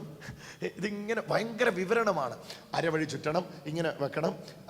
ഇത് നിങ്ങളത് കേട്ടിട്ടുണ്ടെങ്കിൽ നിങ്ങൾക്കറിയാം. ബോട്ടിലൊക്കെ കയറുമ്പം ഈ ലൈഫ് ജാക്കറ്റ് ധരിക്കുന്ന കാര്യം ഇങ്ങനെ ക്ലാസ് എടുത്തു തുടർമാനമായിട്ട് യാത്ര ചെയ്യുമ്പോൾ നമുക്കിതൊരു വലിയ ഇറിറ്റേഷന്. ഓ, എന്തുവാ ഇത്? അങ്ങ് തുടങ്ങി അങ്ങ് നിർത്തുകയല്ല. ആദ്യം അറബിയിൽ, പിന്നെ ഇംഗ്ലീഷിൽ, സ്പാനിഷിൽ, പിന്നെ ഇംഗ്ലീഷിൽ, പിന്നെ വേറൊരു ഭാഷയിൽ. ഇതെന്തുവായതെന്ന് ചിന്തിക്കും. പക്ഷെ ഇന്ന് വരെ ഞാൻ കേട്ടിട്ടില്ല ലൈഫ് ജാക്കറ്റ് ഉണ്ടല്ലോ എന്നാ എടുത്ത് ചാടിയേക്കാന്ന് പറഞ്ഞ് ആരും ഫ്ലൈറ്റിനകത്തുനിന്ന് ചാടിയെന്ന്. നിങ്ങൾ കേട്ടിട്ടുണ്ടോ? ആഴമുള്ള കയത്തിലൂടെ പോകുന്ന ബോട്ടില് അല്ലെങ്കിൽ കപ്പലില്, ഓ ഞാൻ ലൈഫ് ജാക്കറ്റ് ധരിച്ചിട്ടുണ്ടല്ലോ എന്നാ എടുത്ത് ചാടിയേക്കാന്ന് പറഞ്ഞ് ആരെങ്കിലും ചാടി കേട്ടിട്ടുണ്ടോ? അപ്പൊ ലൈഫ് ജാക്കറ്റിനെ കുറിച്ചുള്ള അറിവ് ചാടാനുള്ള മോട്ടിവേഷൻ അല്ല, ചാടിയവന് രക്ഷപ്പെടാനുള്ള മോട്ടിവേഷനാ. എത്ര പേർക്ക് അത് മനസ്സിലാകുന്നു എന്നറിയില്ല. അബദ്ധം സംഭവിച്ചു, ഞാൻ കടലിൽ വീണു, എനിക്ക് രക്ഷപ്പെടാനുള്ള വഴിയാ, അല്ലാതെ ചാടാനുള്ള അനുമതിയല്ല. Knowledge of the life jacket എന്ന് പറയുന്നത് is not a motivation to jump. എടുത്തു ചാടാനുള്ള ഒരു മോട്ടിവേഷൻ അല്ല നോളജിനെ കുറിച്ചുള്ള അറിവ്, ജാക്കറ്റിനെ കുറിച്ചുള്ള അറിവ്. ഇതുപോലെയാ കൃപ അറിയുന്നത് പാപം ചെയ്യാനല്ല, പാപത്തെ ജയിക്കാനാ. എത്ര പേർക്ക് മനസ്സിലാകുന്നു? ഒരു ഹല്ലേലൂയ പറഞ്ഞേ. കൃപ അറിയുന്നതോടെ ഒരു വ്യക്തി പാപത്തിൽ തുടരുകയല്ല, പാപത്തെ ജയിക്കുകയാണ്. കാരണം റോമലേഖനം 2-ാം അധ്യായത്തിന്റെ 4-ാമത്തെ വാക്യം വ്യക്തമായിട്ട് പറയുന്നു, കൃപയ്ക്കകത്തുള്ള ദയ, ദീർഘശാന്തി, ക്ഷമ, ഇവ മൂന്നും എന്നിവയുടെ ഐശ്വര്യം നിരസിക്കുന്നു. അപ്പം ഓൾറെഡി ആ ഐശ്വര്യത്തിന്റെ കീഴിലാണ് ഒരു വ്യക്തി. ഒരു ഐശ്വര്യത്തിന്റെ കീഴിലാണ്. ആ ഐശ്വര്യത്തിന്റെ കീഴിൽ ഉദാഹരണം ഞാൻ പറയാം. ബോംബ്രർ ഇന്ന് കോലഞ്ചേരിയിൽ നിന്ന് എറണാകുളത്ത് ശുശ്രൂഷയ്ക്ക് വേണ്ടി വരികയാണ്. വരുന്നതിനിടയിൽ നിങ്ങളുടെ കണ്ണുകൊണ്ട് നിങ്ങൾ നോക്കി ഒരു പാപം ചെയ്തു. ഈ പാപം ചെയ്ത സമയത്ത് അത് ക്ലെയിം തന്നെയാ സാത്താന്. ബോബന്റെ കണ്ണുകൊണ്ട് അവൻ പാപം ചെയ്തു എന്നുള്ളത് ക്ലെയിം തന്നെയാണ്. എന്നാൽ ബോബന്റെ മീതെ ഒരു പുതപ്പ് ആ സമയത്ത് ഇടുകയാണ്. എന്തിനാണെന്നറിയോ? ആ കൃപ ബോബനെ മറച്ചു വിടുകയാണ്. സാത്താന് അത് അവസരമാകാതെ ഈ സമയത്ത് എൻ്റെ അകത്ത് നീതിബോധം വർദ്ധിച്ചു വരും. കണ്ണുകൊണ്ട് പാപം ചെയ്ത ഞാൻ കണ്ണുകൊണ്ട് പാപം ചെയ്യാൻ പറ്റാത്ത ഒരു ജീവിതത്തിലേക്ക് വന്നവനാണല്ലോ എന്ന അറിവ് കൊണ്ട് ഉള്ളം നിറയ്ക്കുമ്പോൾ കുറ്റബോധം കൊണ്ട് ഉൾവലിഞ്ഞ ബോബൻ നീതിബോധം കൊണ്ട് മുന്നോട്ട് പോകും. അതുകൊണ്ടാണ് നിങ്ങൾ കണ്ടിട്ടുണ്ടെങ്കിൽ അറിയാം, സഭകളിൽ പിന്മാറ്റക്കാരുടെ എണ്ണം ഈ പാരമ്പര്യ സഭകളിലുള്ളത് ഞാൻ കണ്ടിട്ടുണ്ട്. നമ്മുടെ കൂട്ടങ്ങളത് അത്രത്തോളം പ്രകടമല്ല, എന്നാൽ പാരമ്പര്യ സഭകൾ ഞാൻ കണ്ടിട്ടുണ്ട്. പിന്മാറ്റക്കാരുടെ മടങ്ങിനു വേണ്ടി തന്നെയുള്ള ഒരു പ്രാർത്ഥന തന്നെയുണ്ട്. എന്താണെന്നറിയാം അതിന് സംഭവം? എന്തെങ്കിലും ഒരു ഫോൾട്ട് ജീവിതത്തിൽ വന്നുപോയി. ആരാപ്പാ ഈ ഒരു ഫോൾട്ട് ജീവിതത്തിൽ വരാത്തത്? ഒരു തെറ്റ് ജീവിതത്തിൽ വന്നുപോയി. ഇനി അങ്ങോട്ട് കേൾക്കുന്ന മുഴുവൻ കണ്ടംനേഷനാണ്. നിന്നെ കീറിക്കളയും, നിന്റെ കുഞ്ഞ് മരിച്ചു പോകും, നിനക്ക് തലവേദന മാറാത്തതിൻ്റെ കാര്യം ഇതാണ്, നിന്റെ കാലയിലെ അലർജി മാറാത്തതിൻ്റെ കാര്യം ഇതാണ്. ഒരു ഹല്ലേലൂയ പറഞ്ഞേ. എൻ്റെ പ്രിയ സഹോദരങ്ങളെ, ഹല്ലേലൂയ. ഈ കർത്താവിൻ്റെ കൃപയ്ക്ക് നിങ്ങളും ഞാനുമാണ് പല സന്ദർഭങ്ങളിലും അളവും അതിരും അതിർവരമ്പും ഒക്കെ സൃഷ്ടിക്കുന്നത്. പക്ഷെ അവൻ്റെ കൃപയ്ക്ക് അവനോളം നീളമുണ്ട്. ഒന്നുകൂടെ ഞാൻ പറയാം വാക്ക്. ദൈവത്തിൻ്റെ കൃപയ്ക്ക് ദൈവത്തോളം ഉയരമുണ്ട്, ദൈവത്തോളം വീതിയുണ്ട്, ദൈവത്തോളം ആഴമുണ്ട്. അവൻ്റെ കൃപ എന്നെ ഓരോ മിനിറ്റിലും പ്യൂരിഫൈ ചെയ്ത് പ്യൂരിഫൈ ചെയ്ത് അവൻ്റെ വിശുദ്ധിയിലേക്ക് എന്നെ കൊണ്ടുവന്നുകൊണ്ടിരിക്കുകയാണ്. അവൻ്റെ വിശുദ്ധിയിൽ എന്നെ എത്തിക്കുകയാണ്. അപ്പോൾ വാസ്തവത്തിൽ പാപം ചെയ്യുമ്പം കൃപയിലേക്കാണോ വീഴുന്നത്, കൃപയിൽ നിന്നാണോ വീഴുന്നത്? കൃപയിലേക്കാണ് വീഴുന്നത്. കൃപയിലേക്ക് വീഴുമ്പോൾ കൃപയിലേക്ക് അതുകൊണ്ടാ എബ്രായ ലേഖനത്തിൽ പിന്നെ പറയുന്നത് അവൻ കൃപയിൽ നിന്ന് വീണു പോയെന്ന്. കൃപയിലേക്ക് വീണില്ലെങ്കിൽ എങ്ങനെയാ കൃപയിൽ നിന്ന് വീണു പോകുന്നേ? ഹോളിൽ വരാതെ എങ്ങനെയാ ഹോളിൽ നിന്ന് ഇറങ്ങിപ്പോന്നേ? ഹലോ, കസേര ഇരിക്കാതെ എങ്ങനെയാ കസേരയിൽ നിന്ന് എഴുന്നേക്കുന്നേ? കൃപയിൽ നിന്ന് വീണുപോയെന്ന് ഒരു വ്യക്തിയെക്കുറിച്ച് പറയുന്ന ആ ഭാഗത്ത് അവിടെ പറയുന്നത് കൃപയിൽ നിന്ന് വീണുപോയി. അതിന്റെ അർത്ഥം എപ്പോഴും ആ വ്യക്തി കൃപയിലേക്ക് വീണിട്ടുണ്ടെന്നാ. കൃപയിലാണ്, കൃപയിൽ വീണുകൊണ്ടാണ് കൃപയിൽ നിന്ന് വീഴേണ്ടി വന്നേ. ഒരിക്കലും അത് കൃപയിൽ നിന്ന് ദൈവകൃപയുടെ ഒഴുക്കൊരിക്കലും നിലയ്ക്കുന്നില്ല പ്രിയരെ. അതിനെ ഒന്ന് മനസ്സിലാക്കിയാട്ടെ. ദൈവം എന്നുണ്ടോ അന്നെല്ലാം ദൈവത്തിന്റെ കൃപയുമുണ്ട്. ഇവിടെ ഞാൻ ഇങ്ങനെ ഒരു ഉദാഹരണം പറഞ്ഞാൽ ചിലപ്പോൾ സാധാരണക്കാർക്ക് മനസ്സിലാകും. പണ്ഡിത വിഭുക്ഷക്കളൊക്കെ വിട്ടേക്കണേ, സാധാരണക്കാർക്ക് വേണ്ടി ഉദാഹരണം പറയുന്നത്. അത് ലളിതമായിട്ട് പറയാം. ഞാനൊരു പാത്രവുമായി ഒരു വലിയ വാട്ടർഫോളിൻ്റെ, ഒരു വലിയ വെള്ളച്ചാട്ടത്തിൻ്റെ നടുക്ക് പോയി നിന്നു. ഓക്കെ, ഈ വെള്ളച്ചാട്ടത്തിൻ്റെ നടുക്ക് പോയി നിന്ന ഞാൻ പാത്രം കമത്തി വെച്ചിട്ട് ഞാൻ പറയുക, എൻ്റെ പാത്രത്തിൽ മാത്രം വെള്ളം വീഴുന്നില്ലേ, എൻ്റെ പാത്രത്തിൽ മാത്രം വെള്ളം വീഴുന്നില്ലേ എന്ന് പറഞ്ഞാൽ അതിൻ്റെ അർത്ഥം, അതിൻ്റെ ഉത്തരവാദി ഞാൻ മാത്രമാണ്. വെള്ളത്തിന് ഇന്നലെ എങ്ങനെയാണ് വെള്ളം വന്നത് അതുപോലെ തന്നെ ഇന്നും വെള്ളം വരുന്നുണ്ട്. പക്ഷെ ഞാൻ പാത്രം കമത്തി വെച്ചിട്ട് പറയുക എൻ്റെ പാത്രത്തിൽ മാത്രം വെള്ളം വീണില്ലെന്ന് പറഞ്ഞാൽ അതിന് ഞാൻ മാത്രമാണ് ഉത്തരവാദി. അപ്പം ക്രിസ്ത്യൻ ലൈഫ്, ഇത്രയും പറഞ്ഞ പോയിന്റിനെ ഒന്ന് ക്രോഡീകരിക്കുക, എന്നിട്ട് ജോൺസൺ സാറിൻ്റെ സംശയത്തിലേക്ക് നമുക്ക് പോകാം. ക്രിസ്ത്യൻ ലൈഫിൻ്റെ തുടക്കം തന്നെ we are dead to sin, നാം പാപത്തിന് മരിച്ചവരാണ് എന്നുള്ളതാണ്. ഈ നോളജിലാണ് ക്രിസ്ത്യൻ ലൈഫിൽ നമ്മൾ വളരേണ്ടത്. ക്രിസ്തീയ ജീവിതത്തിൽ പാപം ദൈവമേ പാപം ചെയ്തു പോകുമോ എന്ന ചിന്തയേക്കാൾ ഉപരി പാപം ചെയ്യാൻ കഴിയാത്ത ഒരു ജീവിതത്തിലേക്ക് വന്നവനാണ് എന്നുള്ള തിരിച്ചറിവിൽ എന്ന് ഞാൻ കഴിഞ്ഞ ദിവസം കോലഞ്ചേരിയിൽ അത് പറഞ്ഞപ്പോൾ പറഞ്ഞു. എല്ലാവരും ചിന്തിക്കുന്നതും മനസ്സിലാക്കിയിരിക്കുന്നതും എനിക്ക് തോന്നുന്നു നല്ലൊരു ശതമാനം, എല്ലാവരും ഒന്ന് പറയുന്ന ഒരു പക്ഷേ തെറ്റായിരിക്കും, നല്ലൊരു ശതമാനം ആൾക്കാർ ചിന്തിക്കുന്നത് ക്രിസ്തീയ ജീവിതത്തിന്റെ ഒടുക്കം ഉയർത്തെഴുന്നേൽപ്പെന്ന അല്ലേ? ക്രിസ്തീയ ജീവിതത്തിന്റെ ഒടുക്കം ഒരു ഉയർത്തെഴുന്നേൽപ്പിനോട് എല്ലാം തീരും. പക്ഷെ പ്രിയമുള്ളവരെ, ക്രിസ്തീയ ജീവിതത്തിന്റെ തുടക്കം തന്നെ ഉയർത്തെഴുന്നേൽപ്പിനോട് കൂടെയാണ്. ഹല്ലേലൂയ. അതിക്രമങ്ങളിലും ആ വാക്യം വേണമെങ്കിൽ ഒന്ന് എടുത്ത് വായിച്ചു. എഫേസ് ലേഖനം 2-ാം അധ്യായം, നിങ്ങൾക്ക് അറിയാവുന്ന അത് എഫേസർക്ക് എഴുതിയ ലേഖനം 2-ാമത്തെ അധ്യായം. അതിക്രമങ്ങളാലും പാപങ്ങളാലും മരിച്ചവരായിരുന്ന നിങ്ങളെയും, അതിക്രമങ്ങളാലും പാപങ്ങളാലും മരിച്ചവരായിരുന്ന നിങ്ങളെയും അവൻ ഉയർപ്പിച്ചു. കണ്ടോ, ഇങ്ങനെ തുടങ്ങിയ ജീവിതമായത്. ഈ ജീവിതത്തിന്റെ ഒടുക്കം ഉയർപ്പല്ല, ഈ ജീവിതത്തിന്റെ ഒടുക്കം ഇനി സംഭവിക്കാനിരിക്കുന്ന രൂപാന്തരമാണ്. ഈ ജീവിതത്തിന്റെ ഒടുക്കം സംഭവിക്കാനിരിക്കുന്നത് ജീവനോടെ ശേഷിക്കുന്നവർക്ക് രൂപാന്തരവും മരിച്ചവർക്ക് ഉയർത്തെഴുന്നേൽപ്പുമാണ്. പക്ഷേ യേശുവിനെ വിശ്വസിച്ചപ്പോൾ തന്നെ പാപത്തിൽ നിന്ന്, അതിക്രമങ്ങളിൽ നിന്നും പാപത്തിൽ നിന്നുമുള്ള ഒരു ഉയർത്തെഴുന്നേൽപ്പ് നിങ്ങളിൽ സംഭവിച്ചു. ആ ഉയർത്തെഴുന്നേൽപ്പിന് നിദാനം നിങ്ങളിൽ വന്ന യേശുവിന്റെ ജീവനാണ്. ഒന്നുകൂടെ അത് ആവർത്തിക്കണം, ഒന്ന് പറഞ്ഞേ. ഇപ്പൊ ഞാൻ പറഞ്ഞത്, ഞാൻ അതിക്രമങ്ങളിലും പാപങ്ങളിലും മരിച്ചു കിടന്നിരുന്ന ഞാൻ യേശുവിൽ വന്നപ്പോഴത്തേക്കും ഞാൻ അതിൽ നിന്ന് എനിക്കൊരു അവസാനം, എൻ്റെ ക്രിസ്തീയ ജീവിതത്തിന്റെ അവസാനമല്ല ഉയർപ്പ്. ഞാൻ യേശുവിനെ എപ്പം രക്ഷിതാവായി സ്വീകരിച്ചോ, യേശു എപ്പം എൻ്റെ ദൈവമായി എൻ്റെ കർത്തൃത്വം ഏറ്റെടുത്തോ, ആ സമയത്ത് തന്നെ എന്നെ ഉയർപ്പിച്ചു കഴിഞ്ഞു. അതിക്രമത്തിലും പാപത്തിലും മരിച്ചവനായിരുന്ന എന്നെ ഉയർപ്പിച്ചേച്ചാണ് ഈ ക്രിസ്തീയ ജീവിതത്തിലേക്ക് കൊണ്ടുവന്നത്, എന്നെ തുടക്കം കുറിച്ചത്.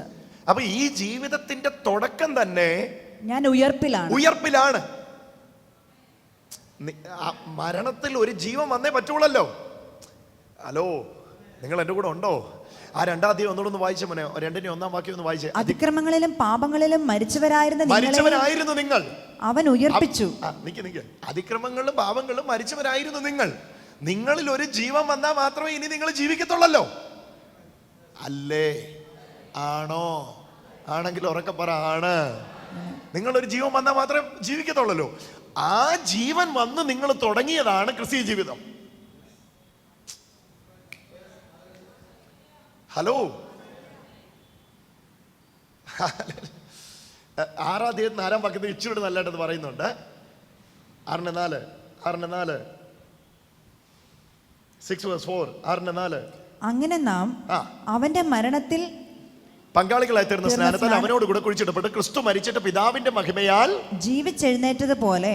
കണ്ടോ, ക്രിസ്തു മരിച്ചിട്ട് പിതാവിന്റെ മഹിമയാൽ ജീവിച്ചെഴുന്നേറ്റതുപോലെ നാമും ജീവന്റെ പുതുക്കത്തിൽ നടക്കേണ്ടതിന് തന്നെ.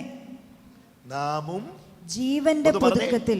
We also should walk in the newness of his life. Whose life? Jesus' life. യേശുവിന്റെ ജീവനാൽ. അപ്പൊ ക്രിസ്തീയ ജീവിതം വാസ്തവത്തിൽ യേശുവിന്റെ ജീവനെയും കൊണ്ട് ഞാൻ തുടങ്ങിയതാണ്. ഞാനിങ്ങനെ ജീവിച്ചു തുടങ്ങി, ഇടയ്ക്ക് യേശുവിന്റെ ജീവൻ എന്നിൽ വന്നു. No no no no no, അതല്ല. അങ്ങനെ നമ്മൾ ചിന്തിക്കുന്നേ. ഞാനിങ്ങനെ ജീവിച്ചുകൊണ്ടിരിക്കുകയാണ്, അല്ലേ അല്ലേ അല്ലേ, അങ്ങനെയല്ലേ 4% ആൾക്കാർ. ഞാനിങ്ങനെ ജീവിച്ചുകൊണ്ടിരിക്കുകയാണ്. ഹലോ, ഇവിടെ ഉണ്ടോ? ഞാനിങ്ങനെ ജീവിച്ചുകൊണ്ടിരിക്കുകയാണ്. ഇങ്ങനെ ജീവിച്ചുകൊണ്ടിരിക്കുന്ന ഞാൻ ഒരു സുപ്രഭാതത്തിൽ കർത്താവിനെ രക്ഷിതാവും കർത്താവായിട്ട് സ്വീകരിച്ചു. ജീവനൊന്നും എനിക്ക് കിട്ടിയിട്ടില്ല. എവിടെയൊക്കെയോ ഒരു സ്പർശനമൊക്കെ എനിക്ക് കിട്ടി. ഇനി ഒരു നാൾ എനിക്ക് യേശുവിൻ്റെ ജീവൻ ലഭിക്കും. നോ, നിങ്ങൾ അതിക്രമങ്ങളും പാപങ്ങളും മരിച്ചവനായിരുന്നു. നിങ്ങളിൽ ഒരു ജീവൻ വന്നിട്ട് നിങ്ങൾ തുടങ്ങിയതാണ് ക്രിസ്തീയ ജീവിതം. ആ ജീവൻ യേശുവിൻ്റെ ജീവനാ. ആ യേശുവിൻ്റെ ജീവന്റെ സ്വഭാവമാ പറഞ്ഞേ, അത് പാപത്തിന്റെ സ്വഭാവമല്ല. അതുകൊണ്ടാ പറഞ്ഞേ you are dead to sin. കാരണം യേശു അങ്ങനെ. ഹലോ, യേശു അങ്ങനെ. യേശു പാപത്തിന് മരിച്ചവനാ. ആ ജീവനാ നിങ്ങൾ വന്ന് തുടങ്ങിയേക്കുന്നേ. ഓ, കമോൺ കമോൺ കമോൺ കമോൺ. എത്ര പേർക്ക് മനസ്സിലാകുന്നു? യേശു അങ്ങനെ. യേശു പാപത്തിന് മരിച്ച് ദൈവത്തിന് ജീവിച്ചവനാ. ആ ജീവൻ നിങ്ങളിൽ വന്ന് തുടങ്ങിയതായി ക്രിസ്തീയ ജീവിതം. നിങ്ങളും അങ്ങനെ തന്നെയാ, പാപത്തിന് മരിച്ച് ദൈവത്തിന് ജീവിക്കുന്നവരാ. എത്ര പേർക്ക് അത് മനസ്സിലായി? മനസ്സിലായവരൊന്ന് കരമടിച്ച്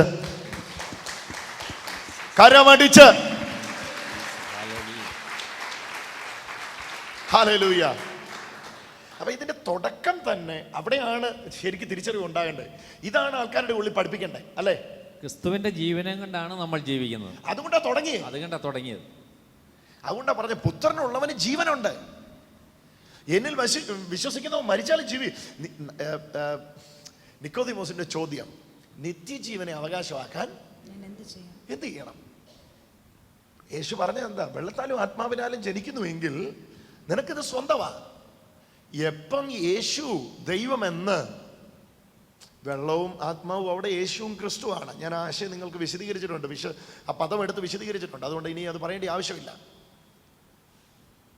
ഇത് നിങ്ങൾ വിശ്വസിച്ചപ്പോൾ തന്നെ ഈ സോയെ ലൈഫ്, ദൈവത്തിന്റെ ജീവൻ നിങ്ങളിൽ വന്ന് തുടങ്ങിയ ജീവനാണ് ക്രിസ്തീയ ജീവിതം. അപ്പൊ ഇന്ന് പാപം ചെയ്യാതിരിക്കുക എന്നുള്ളതിലുപരി പാപം ചെയ്യാനാണ് ഈ ലൈഫിൽ. അതെ, പാപം ചെയ്യാനാ ബുദ്ധിമുട്ട്.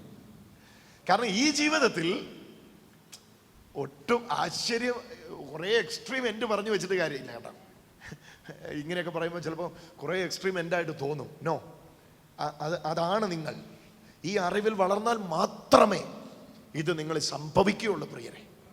ഹല്ലേലൂയ. പാപം ചെയ്യരുത്, പാപം ചെയ്യരുത്, പാപം ചെയ്യരുത് എന്ന് പറയുമ്പോഴല്ല, ഡൂസ് ആൻഡ് ഡോൺസ് കേൾക്കുമ്പം നിങ്ങൾക്ക് പാപത്തെ നിർത്താൻ പറ്റുമായിരുന്നെങ്കിൽ യേശുവിന്റെ ആവശ്യമില്ലായിരുന്നു. ഹലോ, അത് ചെയ്യരുത്, അങ്ങോട്ട് നോക്കരുത്, ഇങ്ങോട്ട് തിരിയരുത് എന്ന് പറഞ്ഞ് പാപത്തെ ജയിക്കാൻ കഴിയുമായിരുന്നെങ്കിൽ യേശുവിന്റെ ആവശ്യമില്ലായിരുന്നു. അങ്ങോട്ട് തിരിയരുത് എന്ന് എനിക്ക് അറിയാവുമ്പോഴും ഞാൻ തിരിഞ്ഞു പോകുന്ന വ്യക്തിയായിരുന്നു. ഈ സ്ഥിതിയിലാണ് എനിക്ക് യേശുവിനെ ആവശ്യമായി വന്നത്. ജോൺസൺ സാർ എന്താ ചോദിക്കാനായിട്ട്? കുറെ സമയം കൊണ്ട് ഇങ്ങനെ പ്രിപ്പയർ ആവുന്നുണ്ട്. What is that? ഇപ്പൊ നമ്മൾ കൃപയിൽ പൊതിഞ്ഞു നിൽക്കുമ്പോൾ നീതിമാൻ ആരുമില്ല, ഒരുത്തൻ പോലും ഇല്ല എന്നുള്ളൊരു കണ്ടുപിടിച്ചതല്ലേ? എവിടാ ജോൺസൺ സാറേ ആ വാക്യം? റോമർ 3:10. റോമാലേഖനം 3-ാം അധ്യായത്തിന്റെ 10-ാം വാക്യം. ആണ്ട പുതിയ നിയമത്തില് പ്രശ്നമായി. റോമാലേഖനം 3-ാം അധ്യായത്തിന്റെ 10-ാം വാക്യത്തില് വചനം പറയുന്നു, നീതിമാൻ ആരുമില്ല, ഒരുത്തൻ പോലുമില്ല. കിടക്കുന്നു. അപ്പം അത് സത്യത്തിൽ അതിന്റെ ചോദ്യം ഇങ്ങനെയായിരിക്കണം, എന്താണ്? നിങ്ങൾ പാപി അല്ല, അല്ലേ? പാപിയല്ല എന്നിപ്പോ നമ്മൾ ഇവിടെ പറഞ്ഞു കഴിഞ്ഞു. അന്നേരം പറയാം, അതാണ് അതിന്റെ ചോദ്യം, അതായിരിക്കണം അതിന്റെ ചോദ്യം, അല്ലേ? പാപി അല്ല എന്ന് പറയുന്നെങ്കിൽ എങ്ങനെയാ പാപി അല്ലെന്ന് പറയുന്നേ? കാരണം വചനം പറയുന്നു നീതിമാൻ ആരുമില്ല, ഒരുത്തൻ പോലുമില്ല. മറ്റൊരു വചനം പറയുന്നു നിങ്ങൾ ഈ പാപമില്ലെന്ന് പറയുന്നെങ്കിൽ നിങ്ങൾ നിങ്ങളെ തന്നെ വഞ്ചിക്കുന്നു. അപ്പം അത് ആരുന്നല്ലേ ഇത്രയും സമയം ശ്രദ്ധിച്ചിരിക്കാൻ സാറ്? അത് അതിൻ്റെ മറുപടി ഒന്ന് കേട്ട്. പ്രിയമുള്ളവരെ, ദയവായി നിങ്ങൾ ആ വാക്യം എടുത്താട്ടെ. റോമർക്ക് എഴുതിയ ലേഖനം 3-ാം അധ്യായത്തിൻ്റെ 10-ാം വാക്യം എടുത്താട്ടെ. 10-ാം വാക്യം എടുത്തിട്ട് 10-ാം വാക്യം തുടങ്ങുന്നതിന് മുമ്പ് ഒരു ഇൻവേർട്ടഡ് കോമ ശ്രദ്ധിച്ച് കണ്ടാട്ടെ, ശ്രദ്ധിച്ച് നോക്കിയാട്ടെ. റോമാലേഖനം 10-ാം അധ്യായം തുടങ്ങും മുമ്പേ 2 കോമ മേളിൽ തലയിൽ നീതിമാന്റെ നീടെ തലയിൽ 2 ഇൻവേർട്ടഡ് കോമ ഇട്ടിട്ടുണ്ട്. സാറേ കണ്ടോ? ഉണ്ടോ? കണ്ടു. ഉണ്ടോ? ഉണ്ട്. എപ്പോഴാണ് വേദപുസ്തകത്തിൽ ഇങ്ങനത്തെ ഇൻവേർട്ടഡ് കോമാസ് ഇടുന്നതെന്ന് അറിയാമോ? മുമ്പ് എവിടെങ്കിലും പറഞ്ഞിട്ടുള്ള വിഷയം ഇങ്ങോട്ടെടുത്ത് കൊട്ടേഷൻ അഥവാ ഉദ്ധരണിയായിട്ട് ഇടുന്നെങ്കിൽ അങ്ങനെ ഇടുന്ന സംഭവത്തിന് മുമ്പിൽ ഇൻവേർട്ടഡ് കോമ ഇട്ട് അത് വിശദീകരിക്കും. ഈ ഇൻവേർട്ടഡ് കോമ എത്രാം വാക്യത്തിൽ അവസാനിക്കുന്നതെന്ന് അറിയാമോ? താഴേക്ക് പോയിട്ട് 18-ാമത്തെ വാക്യം. അപ്പൊ റോമാലേഖനം 3-ാം അധ്യായം 10 മുതൽ 18 വരെയുള്ള വാക്യം പഴയ നിയമത്തിൽ എവിടെയോ പറഞ്ഞിരിക്കുന്ന കാര്യം എടുത്ത് പുതിയ നിയമ നീതീകരണത്തെ പൗലോസ് തെളിയിക്കാൻ വേണ്ടി എടുത്തിട്ട ഒരു ഉദ്ധരണിയാണ്. ആ ഉദ്ധരണി തുടങ്ങുമ്പോൾ പറയുന്നു നീതിമാൻ ആരുമില്ല, ഒരുത്തൻ പോലുമില്ല. അപ്പൊ അത് ഇന്നത്തെ അവസ്ഥയാണോ? പറഞ്ഞാട്ടെ, അത് ഇന്നത്തെ അവസ്ഥയാണോ? അല്ല. എന്നിട്ട് ഇന്നത്തെ അവസ്ഥ എന്താന്ന് അതേ അധ്യായത്തിന് തന്നെ താഴേക്ക് വിശദീകരിക്കുമ്പോൾ പറയുന്നുണ്ട്. ഇപ്പോഴോ 21-ാം വാക്യം, ഇപ്പോഴോ ദൈവത്തിന്റെ നീതി. കണ്ടോ? ഇപ്പോഴോ ദൈവത്തിന്റെ നീതി. റോമാലേഖനം 3-ാം അധ്യായം 10-ാം വാക്യം വായിച്ചു തുടങ്ങുമ്പോൾ എങ്ങനെ വായിച്ചു തുടങ്ങണം? അപ്പോഴോ. 3:21 വായിക്കുമ്പോൾ എങ്ങനെ വായിക്കണം? ഇപ്പോഴോ. അപ്പോഴോ നീതിമാന്മാരാരുമില്ല. എന്തുകൊണ്ട്? 3:21 ന്യായപ്രമാണത്തിന്റെ പ്രവൃത്തികളാൽ. അതുകൊണ്ട് ന്യായപ്രമാണത്തിന്റെ പ്രവൃത്തികളാൽ എന്തുകൊണ്ട് നീതിമാന്മാരില്ല? എന്തുകൊണ്ട് നീതിമാന്മാരില്ല? ഇനി നീതിമാന്മാരില്ലെന്ന് പറയുന്നത് തെറ്റാണ്. ഈ ന്യായപ്രമാണ കാലയളവിലെ നീതിമാന്മാരുടെ കാര്യമാണ് അവിടെ പറയുന്നത്. കാരണം മോശയിക ന്യായപ്രമാണം ലഭിച്ച ശേഷമുള്ള ചെയ്ത് നീതി നേടുന്ന ന്യായപ്രമാണത്തിന്റെ നീതി സംബന്ധിച്ചുള്ള കാര്യമാണ് പറയുന്നത്. കാരണം അതിന് മുമ്പേ നോഹയൊക്കെ നീതിമാനാന്ന് വചനം രേഖപ്പെടുത്തിയിട്ടുണ്ട്. അതിന് മുമ്പേ നീതിമാന്മാരാണെന്ന് വേദപുസ്തകം പരിചയപ്പെടുത്തിയ 5 പേരുണ്ട്, ഓൾറെഡി പുറകെ കിടപ്പുണ്ട്. അപ്പം മോശയിക ന്യായപ്രമാണം ലഭിച്ച ശേഷം ന്യായപ്രമാണത്തിന്റെ പ്രവർത്തികളാൽ നീതിമാന്മാരാകാൻ ശ്രമിച്ച വ്യക്തികളുടെ അന്തം അഥവാ അവസാനമാണ് ആ വാക്യത്തിൽ എഴുതിയിരിക്കുന്നത്. എന്നിട്ട് അതിന്റെ വിശദീകരണം 3:10 പറഞ്ഞു നീതിമാൻ ആരുമില്ല, ഒരുത്തൻ പോലുമില്ല, ദൈവത്തെ അന്വേഷിക്കുന്നവനില്ല, എല്ലാവരും വഴിതെറ്റി കൊള്ളരുതാത്തവരായി തീർന്നിരിക്കുന്നു, വിട്ടോ. എന്നിട്ട് 19-ാം വാക്യം വായിച്ചാട്ടെ. ഈ 18-ാം വാക്യം വരെ പറഞ്ഞത് 19-ാം വാക്യം ന്യായപ്രമാണം പറയുന്നത് എല്ലാം ന്യായപ്രമാണത്തിന് കീഴുള്ളവരോട് പ്രസ്താവിക്കുന്നു. അപ്പൊ ഈ മേളി പറഞ്ഞ എന്താ? ന്യായപ്രമാണം പറയുന്നതാ. ന്യായപ്രമാണം പറയുന്നതെല്ലാം ന്യായപ്രമാണത്തോട് കീഴുള്ളവരോട് പ്രസ്താവിക്കുന്നു എന്ന് നാം അറിയുന്നു. അങ്ങനെ ഏത് വായും അടഞ്ഞ് സർവ്വലോകവും. കണ്ടോ? പ്രവൃത്തി കൊണ്ട് നീതിമാനാകാൻ ശ്രമിച്ച സകല പുള്ളികളുടെയും വായു അടഞ്ഞ് സർവ്വലോകവും ദൈവസന്നിധിയിൽ ശിക്ഷായോഗ്യമായി തീരേണ്ടതത്രേ. എന്നിട്ട് അടുത്തത് ന്യായപ്രമാണത്തിന്റെ. അതുകൊണ്ട് ന്യായപ്രമാണത്തിന്റെ പ്രവൃത്തികളാൽ ഒരു ജഡവും അവന്റെ സന്നിധിയിൽ നീതീകരിക്കപ്പെടുകയില്ല. അതുകൊണ്ടാ ന്യായപ്രമാണത്തിൽ നീതിമാന്മാരില്ലാത്ത അത് ഞാൻ എടുത്തു പറയേണ്ടിയിരിക്കുന്നു. മോശയിക ന്യായപ്രമാണത്തിന് നീതിമാന്മാരെ ഉണ്ടാക്കാൻ കഴിയാഞ്ഞതിന്റെ കാര്യം 3:20 വ്യക്തമായി പറയുന്നു. ന്യായപ്രമാണത്തിന്റെ പ്രവൃത്തികളാൽ ഒരു ജഡവും അവന്റെ സന്നിധിയിൽ നീതീകരിക്കപ്പെടുകയില്ല. എന്നാൽ യേശുവിൽ എന്താ ഇന്നത്തെ അവസ്ഥ? നീതിമാന്മാരുണ്ടോ? നോക്കിയേ 3:21 ഇപ്പോഴോ ദൈവത്തിന്റെ നീതി വിശ്വസിക്കുന്ന എല്ലാവർക്കും righteousness of God revealed through Jesus Christ by faith in Jesus. നോക്കിയോ വാക്ക്.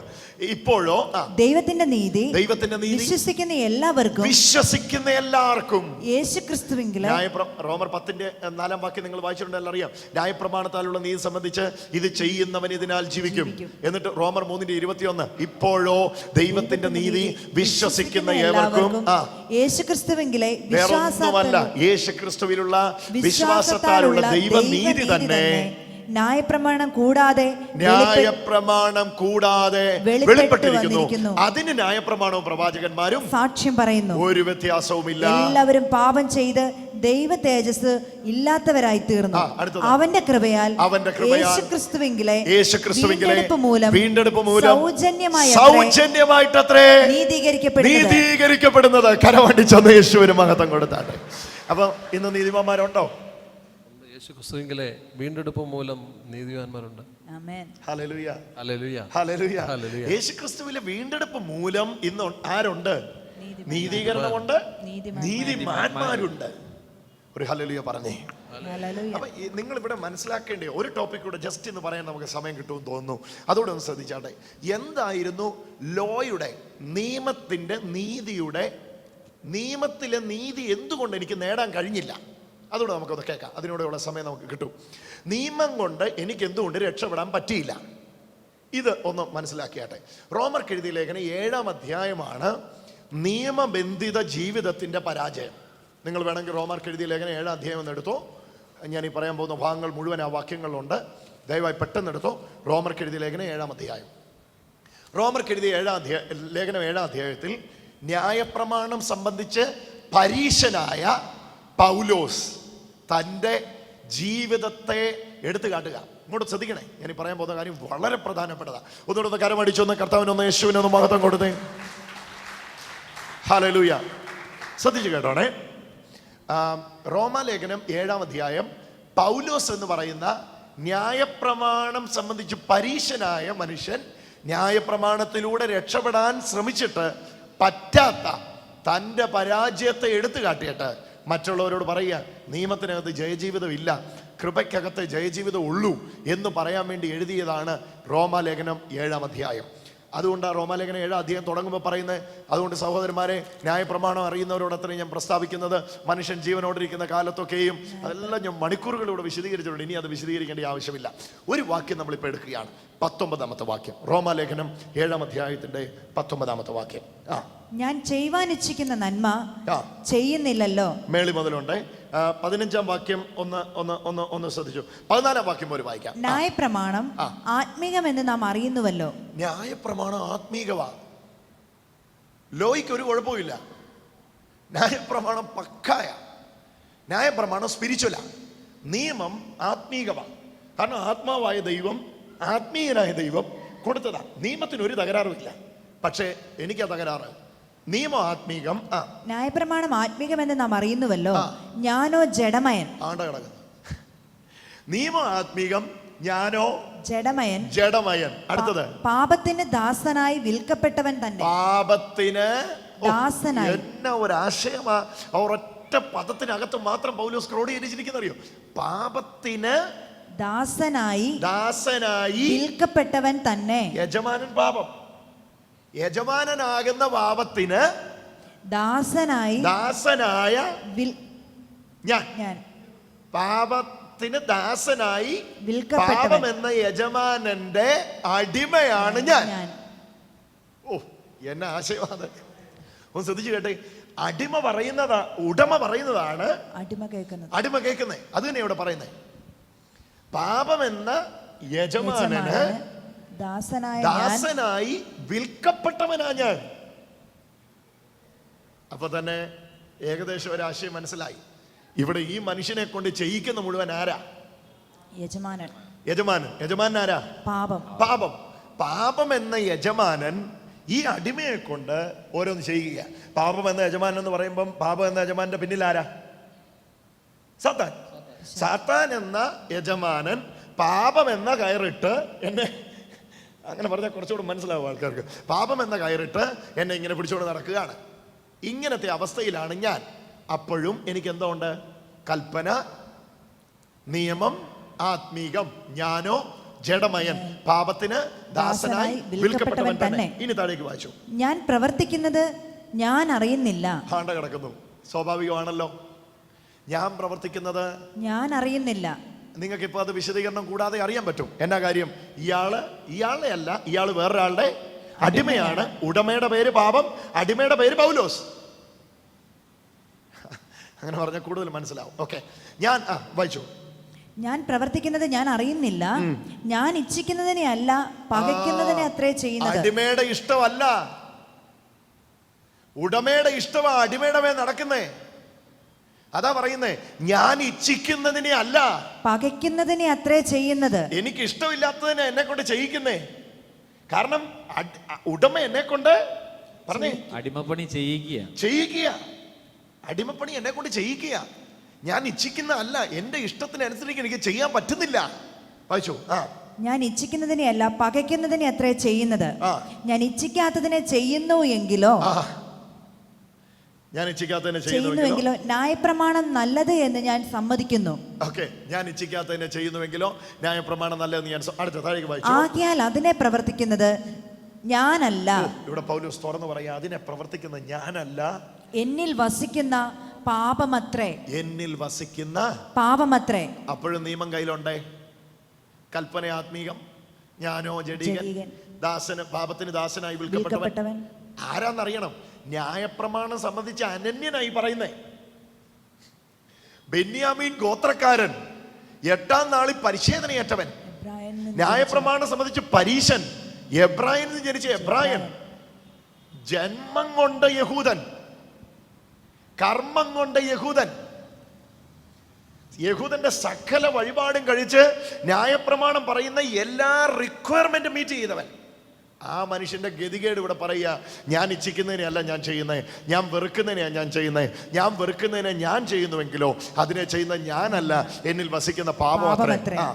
എന്നിൽ എന്ന് വെച്ചാൽ എന്റെ ജഡത്തിൽ നന്മ വസിക്കുന്നില്ല എന്ന് ഞാൻ അറിയുന്നു. എന്റെ ജഡത്തിൽ നന്മ വസിക്കുന്നില്ല എന്ന് ഞാൻ അറിയുന്നു. നന്മ ചെയ്യുവാനുള്ള താല്പര്യം എനിക്കുണ്ട്. അയാൾ തുറന്നു പറയാ, പാവം ചെയ്യരുത്, നന്മ മാത്രം ചെയ്യണം എന്ന താല്പര്യം എനിക്കുണ്ട്. പ്രവർത്തിക്കുന്നതോ ഇല്ല. കണ്ടോ, എന്നെ കൊണ്ട് വേറൊരാൾ പ്രവർത്തിക്കുന്നതോ ഇല്ല.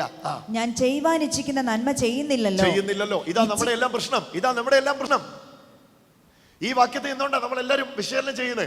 പൗലോസ് പറയുന്നുണ്ട്, ഞാൻ ഇച്ഛിക്കുന്നതിനെ അല്ല ഞാൻ ചെയ്യുന്നത്, അത് തന്നെ എൻ്റെ ജീവിതം. ഞാൻ ആഗ്രഹിക്കുന്നതല്ലേ, നോക്കണ്ടെന്ന് എനിക്ക് ആഗ്രഹമുണ്ട് ബ്രദറെ, പക്ഷെ ഞാൻ നോക്കി പോവാ. പറയേണ്ടതിന് ഞാൻ അവിടെ ചെന്നപ്പോൾ ഞാൻ വിചാരിച്ചു ഞാൻ കോപിക്കരുതെന്ന് പറഞ്ഞാൽ പോയെ. പക്ഷെ അവിടെ ചെന്നപ്പോൾ ഏതാണ്ട് ഒരു സാധനം കാലുവഴി വരുത്ത് കയറി വന്നു, ഞാൻ കോപിക്കുകയും ചെയ്തു. ഹല്ലേലൂയ. ഞാൻ ഇച്ഛിക്കുന്നതിനെ അല്ല ഞാൻ ചെയ്യുന്നേ. ഞാൻ വിചാരിച്ചു പ്രിയമുള്ളവരെ ഒന്ന് ശ്രദ്ധിക്കേക്കണേ, ഞാൻ വിചാരിച്ചു ഈ മനുഷ്യനെ രക്ഷിക്കാൻ നിയമത്തിന് കഴിയുമായിരിക്കുമെന്ന്. പക്ഷേ നിയമത്തിന് കഴിഞ്ഞില്ല. നിങ്ങളൊന്ന് താഴേക്കൊന്ന് വായിച്ചാൽ നിങ്ങൾക്ക് അത് മനസ്സിലാവും. എങ്കിലും 22-ാമത്തെ വാക്യം, റോമാലേഖനം 7-ാം അധ്യായത്തിന്റെ 22-ാമത്തെ വാക്യം.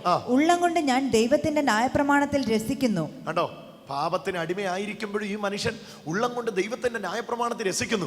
എന്താ ന്യായപ്രമാണത്തിനകത്തെ കൽപ്പനകൾ? രുചിക്കരുത്, പിടിക്കരുത്, എടുക്കരുത്, തൊടരുത്, കൊല ചെയ്യരുത്, വ്യഭിചാരം ചെയ്യരുത്. തനിക്ക് അതൊക്കെ കേൾക്കുന്നത് ഭയങ്കര ഇഷ്ടമാണ്. പക്ഷെ പ്രായോഗിക ജീവിതത്തിൽ സാധിക്കുന്നില്ല. ഉള്ളം കൊണ്ട് ഞാൻ ദൈവത്തിന്റെ ന്യായപ്രമാണത്തിൽ രസിക്കുന്നു, അതിനെ രാപ്പകൽ ധ്യാനിക്കുന്നു, അതിനകത്ത് രസം കണ്ടെത്തുന്നു, എന്റെ സന്തോഷം അത് വായിക്കുന്നതിലൂടെ ഞാൻ കണ്ടെത്തുന്നു. ഒന്ന് നോക്കി 22-ാമത്തെ വാക്യം, ഉള്ളം കൊണ്ട് ഞാൻ ദൈവത്തിന്റെ ന്യായപ്രമാണത്തിൽ രസിക്കുന്നു, എങ്കിലും എന്റെ ബുദ്ധിയുടെ പ്രമാണത്തോട് എന്റെ ബുദ്ധിയുടെ പ്രമാണത്തോട് പോരടിക്കുന്ന വേറൊരു പ്രമാണം ഞാൻ എന്റെ അവയവങ്ങളിൽ കാണുന്നു. എന്റെ ഉള്ളിലുള്ള നിയമത്തോട് പോരടിക്കുന്ന വേറൊരെണ്ണം ഞാൻ എന്റെ അവയവത്തിൽ കാണുന്നു. ഇവിടെ 2 ചിത്രം നിങ്ങളുടെ കൺമുമ്പിലൂടെ തെളിയട്ടെ. ഉള്ളിൽ നിയമം, അവയവത്തിൽ പാപം. ഉള്ളിലത്തെ നിയമം എന്നോട് പറയുന്നു ചെയ്യരുത്, അവയവത്തിലെ പാപം എന്നെ കൊണ്ട് ചെയ്യിക്കുന്നു. ഇതാണ് സാധാരണക്കാരന്റെ ജീവിതം. പൗലോസിന്റെ ജീവിതം ഇതായിരുന്നു. ന്യായപ്രമാണം സംബന്ധിച്ച് പരീക്ഷനായിരുന്നിട്ടും കൂടെ അദ്ദേഹത്തിന്റെ ജീവിതം ഇതായിരുന്നു. ഉള്ളം കൊണ്ട് ഞാൻ ദൈവത്തിന്റെ ന്യായപ്രമാണത്തിൽ രസിക്കുന്നു. അപ്പൊ പുറമേ കാണുന്നവരെല്ലാം ചിന്തിക്കും ഞാനൊരു തികഞ്ഞ ആത്മീയനാണ്. പക്ഷേ എൻ്റെ അവയവത്തിൽ വേറൊരെണ്ണം പോരാടിക്കൊണ്ടിരിക്കുക, എൻ്റെ ഇന്ദ്രിയങ്ങളെ വേറെ ആരോ നിയന്ത്രിച്ചുകൊണ്ടിരിക്കുക.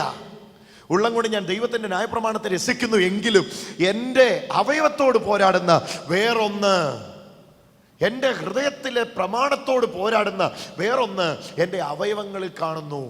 അത് എന്നിലുള്ള പാപപ്രമാണത്തിന് എന്നെ ബദ്ധനാക്കി കളയുന്നു. വായിച്ചു. എങ്കിലും എന്റെ ബുദ്ധിയുടെ പ്രമാണത്തോട് പോരാടുന്ന വേറൊരു പ്രമാണം ഞാൻ എന്റെ അവയവങ്ങളിൽ കാണുന്നു. 7:23 റോമാലേഖനം. അത് എന്റെ അവയവങ്ങളിലുള്ള പാപപ്രമാണത്തിന് എന്നെ ബദ്ധനാക്കി കളയുന്നു. അയ്യോ അയ്യോ, ഞാൻ ഒരു അരിഷ്ട മനുഷ്യൻ. ഈ മനുഷ്യന്റെ നിലവിളി കേക്ക്. ഇങ്ങോട്ട് നോക്കിക്കേ, ഈ മനുഷ്യൻ വിളിക്കുക, അയ്യോ ഞാൻ ഒരു അരിഷ്ട മനുഷ്യൻ, ഈ മരണത്തിന് അധീനമായ ശരീരത്തിൽ നിന്ന് എന്നെ ആര് വിടുവിക്കും? അപ്പം ഈ പൗലോസിന്റെ കാര്യമാണ് ഇവിടെ പറയുന്നത്. പൗലോസ് ചോദിക്കുകയാണ്, ഇത്രയും നിയമം പഠിച്ച്, ഇത്രയും നിയമബന്ധിത ജീവിതം നയിച്ച്, ന്യായപ്രമാണത്തിൽ രസം കണ്ടെത്തി, സന്തോഷം കണ്ടെത്തി, ജയജീവിതം നയിക്കാൻ ആഗ്രഹിച്ചിട്ടും പറ്റാത്ത നിലയിൽ ഇങ്ങനെ എൻ്റെ അവയവത്തിൽ പാപവും ഉള്ളിൽ നിയമവും, ഉള്ളിലുള്ള നിയമം ഒരിക്കൽ പോലും എൻ്റെ അവയവത്തിലുള്ള പാപത്തെ ജയിച്ചിട്ടില്ലെന്ന് മാത്രമല്ല, എൻ്റെ ഉള്ളിലുള്ള നിയമത്തെ പോലും എൻ്റെ അവയവത്തിലുള്ള പാപം ബന്ധിച്ചു കളഞ്ഞു. നിങ്ങളൊന്ന് കണ്ടേ, ശ്രമം പലവട്ടം ശ്രമിച്ചു ബ്രദറെ പാപത്തെ ജയിക്കാൻ. പക്ഷെ പരാജയം ഇവിടെ പറയുക. എന്നിട്ട് ആ മനുഷ്യൻ നിലവിളിക്കുക, അയ്യോ ന്യായപ്രമാണം കിട്ടിയിട്ടും കൽപ്പനകൾ അറിയാമായിട്ടും രക്ഷപ്പെടാൻ കഴിഞ്ഞില്ലല്ലോ, അയ്യോ ഞാനൊരു അരിഷ്ട മനുഷ്യൻ. എന്നിട്ട് ചോദിക്കുക, ആരെന്നെ ഈ മരണത്തിന് അധീനമായ ശരീരത്തിൽ നിന്ന് വിടുവിക്കും? ഈ ചോദ്യത്തിന് ഉത്തരമാ റോമർ 8:1, റോമർ 7 അവസാനം നമ്മുടെ കർത്താവായ യേശുക്രിസ്തു മുഖാന്തരം. നമ്മുടെ കർത്താവായ യേശുക്രിസ്തു മുഖാന്തരം ഞാൻ ദൈവത്തിന് സ്തോത്രം ചെയ്യുന്നു. യേശുവിനെ വിടുവിക്കാൻ പറ്റൂ. ഹല്ലേലൂയ. നിയമം എന്നെ ബന്ധിച്ചു കളഞ്ഞു. നിയമം എന്നോട് പറഞ്ഞ് ചെയ്ത് രക്ഷപ്പെട്ടോളാം. എനിക്ക് ചെയ്ത് രക്ഷപ്പെടാൻ കഴിയുന്നില്ല. കാരണം എൻ്റെ അവയവത്തിൽ പാപം ഇരിക്കുന്നു. ഞാൻ വേറൊരാൾക്ക് ദാസന, വേറൊരാളുടെ അടിമയാണ് ഞാൻ. അയാൾ നിയന്ത്രിക്കുന്ന അല്ലാതെ എന്നെ കൊണ്ട് ചെയ്യിക്കാൻ പറ്റുകയില്ല. വേറൊരാളുടെ നീരാളി ഹസ്തത്തിന്റെ കീഴിലാണ് ഞാൻ. അത് അങ്ങനെ പറഞ്ഞാൽ കുറച്ചുകൂടി മനസ്സിലാവും. വേറൊരാൾ എന്നെ കൊണ്ട് ചെയ്യിക്കുക. എന്നോട് നിയമം പറയുന്നു ചെയ്ത് രക്ഷപ്പെട്ടു, കൈ ഫ്രീ ആയിട്ട് വേണ്ട ചെയ്യാൻ. ചെയ്യിക്കുന്നവൻ മാറണം. ചെയ്യിക്കുന്നവനെ ഒരുത്തൻ ജയിക്കണം, എന്നിട്ട് എന്നെ വന്ന് വിടുവിക്കണം. ചെയ്യിക്കുന്നവനെ ഒരുത്തൻ ജയിക്കണം, എന്നിട്ട് അവൻ വന്ന് എന്നെ വിടുവിക്കണം. അതാ റോമർ 7 അവസാനം പറഞ്ഞ്, ചെയ്യിക്കുന്നവനെ ഒരുത്തൻ ജയിച്ചു, പാപത്തെ ഒരുവൻ ജയിച്ചു, അവൻ വന്ന് എന്നെ വിടുവിച്ചു. ഏതിൻ്റെ അകത്തുനിന്ന്? പാപത്തിന്റെ ശിക്ഷയിൽ നിന്നും നിയമത്തിന്റെ വിധിയിൽ നിന്നും. അതാ റോമർ 8:1. അതുകൊണ്ട് ഇപ്പോൾ ക്രിസ്തയേശുവിലുള്ളവർക്ക് ഒരു ശിക്ഷാവിധിയുമില്ല. കരമടിച്ച് ഒന്ന് യേശുവിന് മഹത്വം കൊടുത്തേ. ഈ കഴിഞ്ഞ ഇടയിൽ പണ്ഡിതൻ എന്ന് ഞാൻ മനസ്സുകൊണ്ട് ഉൾക്കൊണ്ട ഒരു വ്യക്തിയുമായി സംസാരിക്കുകയായിരുന്നു. അദ്ദേഹം പറഞ്ഞു, ബ്രദറെ റോമാലേഖനം 7 വായിച്ചിട്ടില്ലേ? യേശു ക്രിസ്തുവിലുള്ള നമ്മുടെ അവസ്ഥയാണ് റോമാലേഖനം 7 അവസാനം കാണുന്നത്. അയ്യോ ഞാൻ ഒരു അരിഷ്ട മനുഷ്യൻ, ഈ മരണത്തിന് അധീനമായ ശരീരത്തിൽ നിന്ന് ആര് വിടുവിക്കും? യേശു ക്രിസ്തുവിലുള്ള ആളുടെ ഗതികേട് ഇതാണെങ്കിൽ എൻ്റെ അപ്പ ദയവ് ചെയ്ത് യേശുവിനെ സ്വീകരിക്കാതിരിക്കുക. അയ്യോ ഞാനൊരു അരിഷ്ട മനുഷ്യൻ, ഇത് പൗലോസ് പറഞ്ഞ പദമാണ്. യേശു ക്രിസ്തുവിലായ പൗലോസ് പറഞ്ഞ പദമാണിത്. യേശുക്രിസ്തുവിലാകുന്നതിന് മുമ്പ് നിയമബന്ധിത ജീവിതത്തിൻ്റെ പരാജയത്തെ തുറന്നു കാണിക്കാനായിട്ട് പൗലോസ് നിയമത്തിലുള്ള ജീവിതത്തിൻ്റെ പരാജയത്തെ റോമാലേഖനം പഠിച്ചാട്ടെ, റോമാലേഖനത്തിൻ്റെ തീം മനസ്സിലാക്കിയാട്ടെ. റോമാലേഖനത്തിൻ്റെ തീം വിശ്വാസത്താലുള്ള നീതീകരണമാണ്. ചാപ്റ്റർ 1 മുതൽ 16 അധ്യായങ്ങൾ മറിച്ച് നോക്കുമ്പോൾ ഒന്നൊന്നിനോട് ബന്ധപ്പെട്ട് അങ്ങോട്ടും ഇങ്ങോട്ടും ബന്ധപ്പെട്ട് കിടക്കുകയാണ്. എന്താണെന്നറിയാമോ? ഇങ്ങനെ മറിച്ച് വരുമ്പോൾ വിശ്വാസത്താലുള്ള നീതീകരണം എന്ന ആശയത്തെ 3 അധ്യായം വരെ വിശദീകരിക്കുകയാണ്. ജാതികളോടുള്ള ബന്ധത്തിൽ, ദൈവമക്കളോടുള്ള ബന്ധത്തിൽ 3 അധ്യായം മുതൽ യേശുവിൻ്റെ നീതി പ്രസിദ്ധമാവുക. എന്നിട്ട് 4 അധ്യായത്തിൽ 5 അധ്യായം 3, 4, 5 അധ്യായം ആദത്തിൻ്റെ പാപം, യേശുവിൻ്റെ നീതി. ആദത്തിന്റെ പാപം, യേശുവിന്റെ നീതി. ആദത്തിൽ നിങ്ങൾ പാപിയായി, യേശുവിൽ നിങ്ങൾ നീതിമാന്മാരായി. 6 അധ്യായം പാപത്തിൽ നിന്നുള്ള സ്വാതന്ത്ര്യം, 7 അധ്യായം നിയമത്തിൽ നിന്നുള്ള സ്വാതന്ത്ര്യം, 8 അധ്യായം യേശു ക്രിസ്തുവിലുള്ള സ്വാതന്ത്ര്യം. കരമടിച്ചൊന്ന് യേശുവിന് മഹത്വം കൊടുത്തേ. 8 അധ്യായത്തിൽ വരുമ്പം പൗലോസ് പറയാണ്, എനിക്കൊരു ശിക്ഷാവിധിയില്ല, കാരണം ഇതിനകത്തുനിന്ന് ഒരുവൻ എന്നെ വിടുവിച്ചു. അവന് വിടുവിക്കാൻ കഴിയും, കാരണം അവിടുന്ന് നിയമത്തിൽ ജനിച്ചവനാ, നിയമത്തിൽ ജീവിച്ചവനാ, നിയമത്തിൽ മരിച്ചവനാ, നിയമപ്രകാരം മരിച്ചവനാ. മരത്തിന്മേൽ തൂങ്ങുന്നവൻ ശപിക്കപ്പെട്ടവൻ എന്ന് എഴുതിയിരിക്കെ അവിടുന്ന് ശാപഗ്രസ്തനായി എന്നെ ശാപത്തിൽ നിന്ന് വിടുവിച്ചതാ. ശിക്ഷാവിധി എന്ന ഒറ്റ പദത്തെ എടുത്താട്ടെ, ശിക്ഷാ വിധി. ഒന്ന് പറഞ്ഞേ, ശിക്ഷ വിധി. പാപത്തിന്റെ ശിക്ഷ, നിയമത്തിന്റെ വിധി. യേശുക്രിസ്തുവിലായപ്പം ഇതിനകത്ത് രണ്ടീന്നും എന്നെ വിടുവിച്ചു. ഇതിനകത്ത് രണ്ടീന്നും എന്നെ വിടുവിച്ചു. നിയമത്തിന്റെ വിധിയിൽ നിന്നും യേശുവിന്റെ ശരീര മുഖാന്തരം യേശു വിടുവിച്ചു. റോമർ 7:4. അതുകൊണ്ട് സഹോദരന്മാരെ, നാം ദൈവത്തിന് ഫലം കായ്ക്കുമാറ് മരിച്ചിട്ട് ഉയർത്തെഴുന്നേറ്റവനായ വേറെ ഒരുവനാകേണ്ടതിന് യേശുവിന്റെ ശരീര മുഖാന്തരം ന്യായപ്രമാണം സംബന്ധിച്ച് നിങ്ങൾ മരിച്ചിരിക്കുന്നു. ശ്രദ്ധിക്കണേ, ജിജു ബ്രദർ ശ്രദ്ധിക്കുന്നുണ്ടോ? ആദ്യം പറഞ്ഞു you are dead to sin. ഇപ്പൊ പറയുക now you are dead to law. ആദ്യം പറഞ്ഞു നിങ്ങൾ പാപത്തിൽ മരിച്ചവരാ, പാപത്തിന് മരിച്ചവരാ. ഇപ്പൊ പറയുന്നു നിങ്ങൾ നിയമത്തിന് മരിച്ചവരാ. എന്നിട്ട് പറയുക നിങ്ങൾ ഒരാൾക്ക് ജീവിക്കുന്നവരാ. അലൈവ് ടു ജീസസ്, യേശുവിന് ജീവിക്കുന്നവരാ. കരമടിച്ചൊന്ന് യേശുവിന് മഹത്വം കൊടുത്താട്ടെ. അപ്പോ നീതിമാൻ ആരുമില്ല, ഒരുത്തൻ പോലും ഇല്ല എന്ന ആശയത്തിൻ്റെ മുഴുവൻ ആശയം എനിക്ക് തോന്നുന്നു റോമാലേഖനം 10-ാം അധ്യായം കൂടെ ഇതിനകത്തൊന്ന് സാറ് മനസ്സിലാക്കിയാൽ മറ്റുള്ളവർക്ക് അത് പഠിപ്പിക്കാനായിട്ട് കഴിയും. കാരണം റോമാലേഖനം 10-ാം അധ്യായത്തിൽ ദൈവത്തിൻ്റെ നീതി വചനം അവർക്ക് സമീപമായി വായിലും ഹൃദയത്തിലും ഇരിക്കുന്നു. അത് നാം വിശ്വാസത്താൽ ഏറ്റുപറഞ്ഞ വചനം തന്നെ. അതെന്താണ്? യേശുവിനെ കർത്താവെന്ന് ഹൃദയം കൊണ്ട് നീതിക്ക് വേണ്ടി, ഒന്ന് പറഞ്ഞേ, നീതിക്ക് വേണ്ടി. കണ്ടോ, നീതിക്ക് വേണ്ടിയാ, നീതിക്ക് വേണ്ടി ഹൃദയം കൊണ്ട് വിശ്വസിക്കുകയും വായ് കൊണ്ട് രക്ഷയ്ക്കായി ഏറ്റുപറയുകയും ചെയ്യുന്നവൻ രക്ഷിക്കപ്പെടും. ഇതിലൂടെ പാപത്തിൽ നിന്നുള്ള സ്വാതന്ത്ര്യവും നിയമത്തിൽ നിന്നുള്ള സ്വാതന്ത്ര്യവും നിങ്ങൾക്ക് ലഭിച്ചിരിക്കുകയാണ്. ഏകദേശം 10-ലധികം ചോദ്യങ്ങൾ ഇന്നിവിടെ ചോദിക്കണമെന്നും അതിന് ഉത്തരം കണ്ടെത്തണമെന്നും ആഗ്രഹത്തോടു കൂടിയാണ് ഇവിടെ ഇരുന്ന് ഈ ടോക്ക് തുടങ്ങിയത്. പക്ഷേ എനിക്ക് തോന്നുന്നു 2 ചോദ്യങ്ങൾക്ക് ഉത്തരമായപ്പോൾ തന്നെ ഇത്രയും സമയം നമുക്ക് എടുക്കേണ്ടി വന്നു. കാരണം അത്രയ്ക്ക് ഗഹനമാണ് പുതിയ നിയമത്തിൻ്റെ രഹസ്യങ്ങൾ, പുതിയ നിയമത്തിൻ്റെ മർമ്മങ്ങൾ. ലോകരാജ്യങ്ങളിൽ ഓൺലൈനായിട്ട് ഇപ്പോൾ വീക്ഷിച്ചുകൊണ്ടിരിക്കുന്ന പ്രിയപ്പെട്ടവരെ, നിങ്ങൾ ഇന്നത് കാണുമ്പോൾ തന്നെ ഈ പറഞ്ഞത് അവിടെ നിൽക്കട്ടെ. സജിത് ബ്രദർ പഠിപ്പിച്ചതോ അല്ലെങ്കിൽ സഹോദരന്മാർ ഇവിടെ ഡിസ്കസ് ചെയ്തോ ഒക്കെ അവിടെ നിൽക്കട്ടെ. നിങ്ങളുടെ കയ്യിൽ ഇരിക്കുന്ന വേദപുസ്തകം തുറന്നാട്ടെ, ഓരോ വാക്യവും അങ്ങനെ തന്നെയോ എന്ന് പരിശോധിച്ചാട്ടെ. ആരോ എന്തോ പറഞ്ഞതിലേക്ക് നിങ്ങൾ മറിയുകയോ നിൽക്കുകയോ ചെയ്യേണ്ട ആവശ്യമില്ല. ആരും നിങ്ങളെ കബളിപ്പിക്കാനിടയാകരുത്, ആരും നിങ്ങളെ തെറ്റിച്ച് കളയാനിടയാകരുത്. എന്താണ് വചനമെന്ന് ഒന്ന് പരിശോധിച്ചാട്ടെ. കണ്ണ് തുറന്ന് നിങ്ങൾ അതിനകത്തേക്ക് നോക്കിയാട്ടെ. ഒരു ജയജീവിതം യേശുവിലുണ്ട്. കൃപ പാപം ചെയ്യാനുള്ള അനുമതിയാണെന്ന് പറഞ്ഞ് അടച്ചു വെക്കണ്ട. അടച്ചു വെക്കുമ്പം നഷ്ടപ്പെടുന്നത് ഇതിനകത്തുള്ള വിലയേറിയ മുത്തുകളാണ്. ഇതിനകത്തുള്ള വിലയേറിയ മുത്തുകളാണ്. എനിക്കിത് വേണ്ട എന്ന് പറയുമ്പോൾ, അറിഞ്ഞുകൊണ്ട് അവഗണിക്കുമ്പോൾ ഇല്ലാതാക്കുന്നത്. പൗലോസ് തൻ്റെ ജീവിതത്തിൻ്റെ പരാജയത്തിൽ അറിഞ്ഞിട്ട് എന്നോട് നിങ്ങളോടും പറയുന്നു, ആ നിലവിളി എൻ്റെയും നിങ്ങളുടെയും നിലവിളിയാ, നിയമബന്ധിത ശ്രമ ജീവിതത്തിൻ്റെ പരാജയം. അയ്യോ, ഞാനൊരരിഷ്ട മനുഷ്യൻ, ഈ മരണത്തിന് അധീനമായ ശരീരത്തിൽ നിന്ന് തന്നെ ആര് വിടുവിക്കും? ഇതിൻ്റെ ഉത്തരം നമ്മുടെ കർത്താവായ യേശുവിൽ നമുക്ക് ലഭിച്ചു കഴിഞ്ഞു. നാം രക്ഷപ്പെട്ടവരാണ്. കരമടിച്ചൊന്ന് യേശുവിന് മഹത്വം കൊടുത്താട്ടെ. എന്തായാലും ഞാൻ പറയാം, ഈ ശനിയാഴ്ച തോറും സന്ധ്യാവേളയിൽ ഒരുമിച്ച് ഇങ്ങനെ വചനം പഠിക്കുവാനായിട്ട് ചെലവിടുന്ന സമയങ്ങൾ നിങ്ങളുടെ ആത്മീയ മനുഷ്യനെ ശക്തമായി വളർത്തിക്കൊണ്ടിരിക്കുകയാണ്. ഈ സമയത്ത് ഇന്നിപ്പോൾ ഈ സംസാരിച്ച 2 വിഷയത്തോട് ബന്ധപ്പെട്ട് എന്തെങ്കിലും ക്ലാരിഫിക്കേഷൻ നിങ്ങൾക്ക് പൊതുവിൽ ആവശ്യമുണ്ടെങ്കിൽ ചോദിക്കുവാനുള്ള അവസരമുണ്ട്. കരമുയർത്താം, എഴുന്നേറ്റ് ചോദിക്കാം. ഈ 2 വിഷയത്തിൽ, ബാക്കിയുള്ള വിഷയങ്ങൾ നമ്മൾ സംസാരിക്കേണ്ടിയിരിക്കുന്നു. 2 വിഷയം പറഞ്ഞത്, ഒന്ന് falling to grace, falling to grace, കൃപയിലേക്ക് വീഴുക, ഫോളിങ് ഇൻ ഗ്രേസ്, കൃപയിലേക്ക് വീഴുക എന്ന ആശയവും ഒന്നാമത് നമ്മൾ പറഞ്ഞതും രണ്ടാമത് പറഞ്ഞതും, പാപസംബന്ധമായി മരിച്ച് യേശുക്രിസ്തുവിൽ തുടങ്ങിയിരിക്കുന്ന ഈ ന്യൂ ലൈഫ്. ഇത് സംബന്ധിച്ച് ഫർദർ ക്ലാരിഫിക്കേഷൻ ആർക്കെങ്കിലും ആവശ്യമുണ്ടെങ്കിൽ ഈ സമയത്ത് കരമുയർത്തി അവർക്ക് എഴുന്നേറ്റ് നിന്ന് ചോദിക്കാവുന്നതാണ്. നമുക്ക് പൊതുപ്രയോജനത്തിന് അതിടയാകട്ടെ. കല്യാണത്തിനൊക്കെ പറയുന്ന പോലെ നിങ്ങളുടെ മൗനം സമ്മതമായി പരിഗണിച്ചുകൊണ്ട് അടുത്ത ശുശ്രൂഷയിലേക്ക് നാം പ്രവേശിക്കുകയാണ്.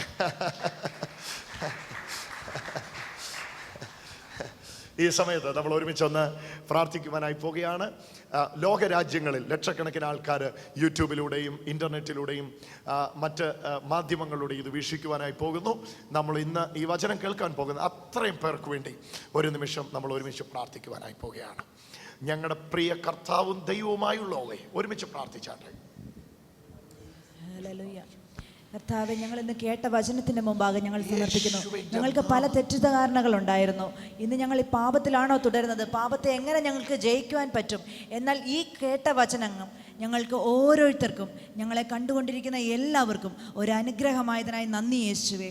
അത് ഞങ്ങളുടെ ജീവിതത്തിലേക്ക് ഞങ്ങൾക്കിനിയും ഒരിക്കലും പാപത്തിൽ തുടരാൻ പറ്റുകയില്ലെന്നുള്ള ഉറപ്പോടെ ആ മനസ്സിലാക്കലിൽ ഞങ്ങൾക്ക് ജീവിക്കുവാൻ ഇടയാക്കിയതിനായി നന്ദി യേശുവേ. ഇന്നിവിടെ ഇരിക്കുന്ന എല്ലാവരെയും വേണ്ടി പ്രാർത്ഥിക്കുന്നു. കർത്താവ് അനുഗ്രഹിച്ചതിനായി നന്ദി യേശുവേ. പ്രത്യേക കൃപ കർത്താവേ, വ്യക്തിപരമായ ജീവിതത്തില് രഹസ്യ പാപ ചങ്ങലകളിൽ ചുറ്റിക്കിടക്കുന്ന വ്യക്തികൾക്ക് വേണ്ടി ഈ സമയത്ത് പ്രാർത്ഥിക്കുന്നു.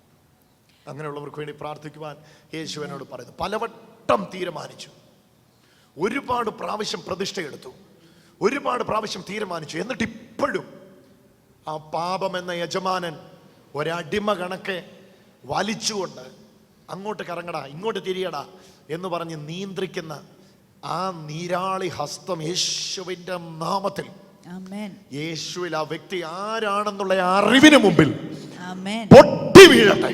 ഹല്ലേലൂയ. യേശുവിന്റെ നാമത്തിൽ. ആമേൻ. പുറമെ കാട്ടിക്കൂട്ടുന്ന ഒരു പരീശന്റെ ഭക്തിക്കപ്പുറത്ത് ഒരാന്തരിക വിശുദ്ധി, യഥാർത്ഥ വിശുദ്ധി, അത് വിശുദ്ധനിൽ നിന്ന് പുറപ്പെടുന്നതാണല്ലോ. വിശുദ്ധൻ ഞങ്ങളുടെ ഉള്ളിൽ വന്നതുകൊണ്ട്, അത് ഞങ്ങളിൽ വന്നതിനായിട്ട് നന്ദി. അതുകൊണ്ടാണല്ലോ ഞാൻ വിശുദ്ധനാകയാൽ നിങ്ങളും വിശുദ്ധനാകുമെന്ന് പറഞ്ഞത്. അങ്ങ് വിശുദ്ധനാണ്. വിശുദ്ധനായി അങ്ങ് ഞങ്ങളുടെ ഉള്ളിൽ വന്നിട്ടുണ്ട്. ഈ സമയത്ത് ജീവിതത്തിന്റെ പരാജയത്തിന്റെ നടുവില് എന്നെ കൊണ്ടൊരു ജയജീവിതം നയിക്കാൻ പറ്റത്തില്ല എന്ന് പറഞ്ഞു രഹസ്യ പാപത്തിന് തുടരുവാൻ, അതിന്റെ ഇംഗിതത്തിന് വഴങ്ങിക്കൊടുക്കുന്ന, അതിന്റെ അടിമകളാക്കി വെച്ചിരിക്കുന്ന വ്യക്തികളെ ഇപ്പോൾ തന്നെ ഈ വചനത്തിന്റെ തിരിച്ചറിവിനാൽ സ്വതന്ത്രമാവട്ടെ, അവര് സ്വതന്ത്രമാകട്ടെ. പാപത്തെക്കുറിച്ചുള്ള കുറ്റബോധം, അങ്ങനെ ഞാൻ ഇന്ന് പാപം ചെയ്തിട്ട് എനിക്ക് ഇന്ന് പ്രാർത്ഥിക്കുവാൻ പോലും യോഗ്യതയില്ല എന്ന് പറഞ്ഞ് പലരും ഞങ്ങളെ കേൾക്കുന്നവരുണ്ട്. എന്നാൽ ആ കുറ്റബോധത്തിന്റെ ആ അടിമത്തത്തിൽ കടക്കുന്നവരെ ഇന്ന് യേശു സ്വതന്ത്രമാക്കുക. ഏതൊക്കെയോ ശുശ്രൂഷകന്മാരോട് ഈ സമയത്ത് രേഷ്മ കർത്താവ് സംസാരിക്കുന്നു.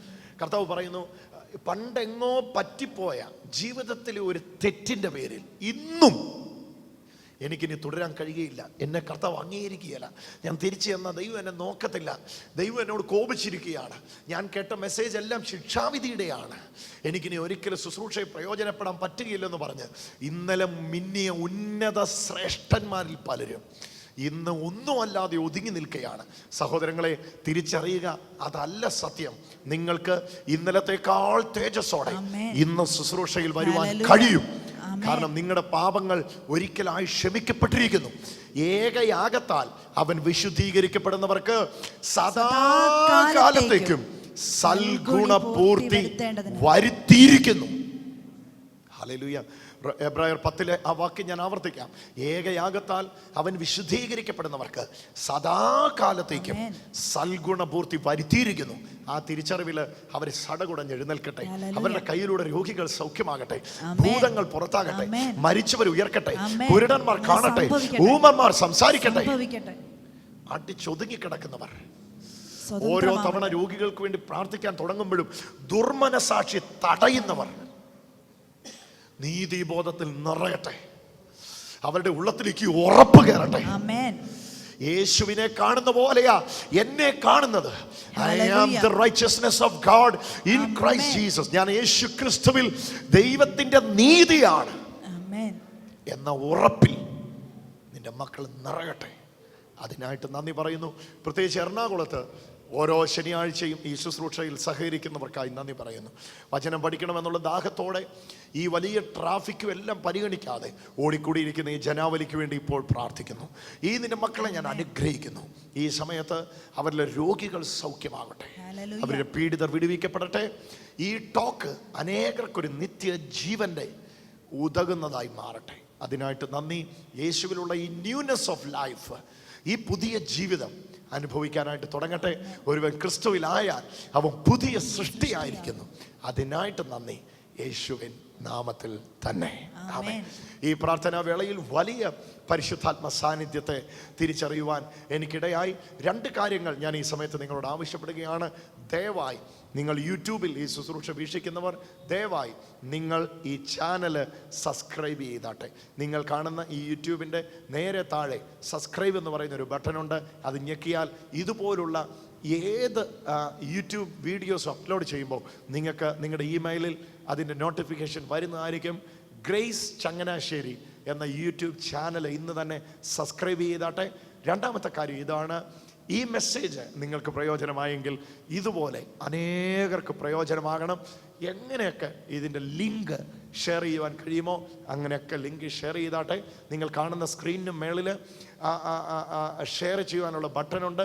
നിങ്ങളുടെ ഫേസ്ബുക്ക് അക്കൗണ്ടുകളിൽ, നിങ്ങളുടെ ട്വിറ്റർ അക്കൗണ്ടുകളിൽ, വാട്സാപ്പ് ആപ്പുകളിലൂടെ അനേകർക്ക് അത് ഷെയർ ചെയ്താട്ടെ.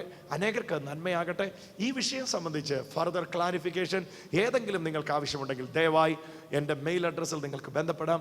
sajidbrother@gmail.com അല്ലെങ്കിൽ ദയവായി ഞങ്ങളുടെ വെബ്സൈറ്റ് നിങ്ങൾ visit ചെയ്താട്ടെ. www.graceCommunityGlobal.com. Thanks for watching us. We bless you in Jesus' name. Stay blessed. Amen. അങ്ങേ നാമം ചൊല്ലുവാൻ, അങ്ങേ നാമം പാടുവാൻ, അങ്ങേ നാമം ഉയർത്തുവാൻ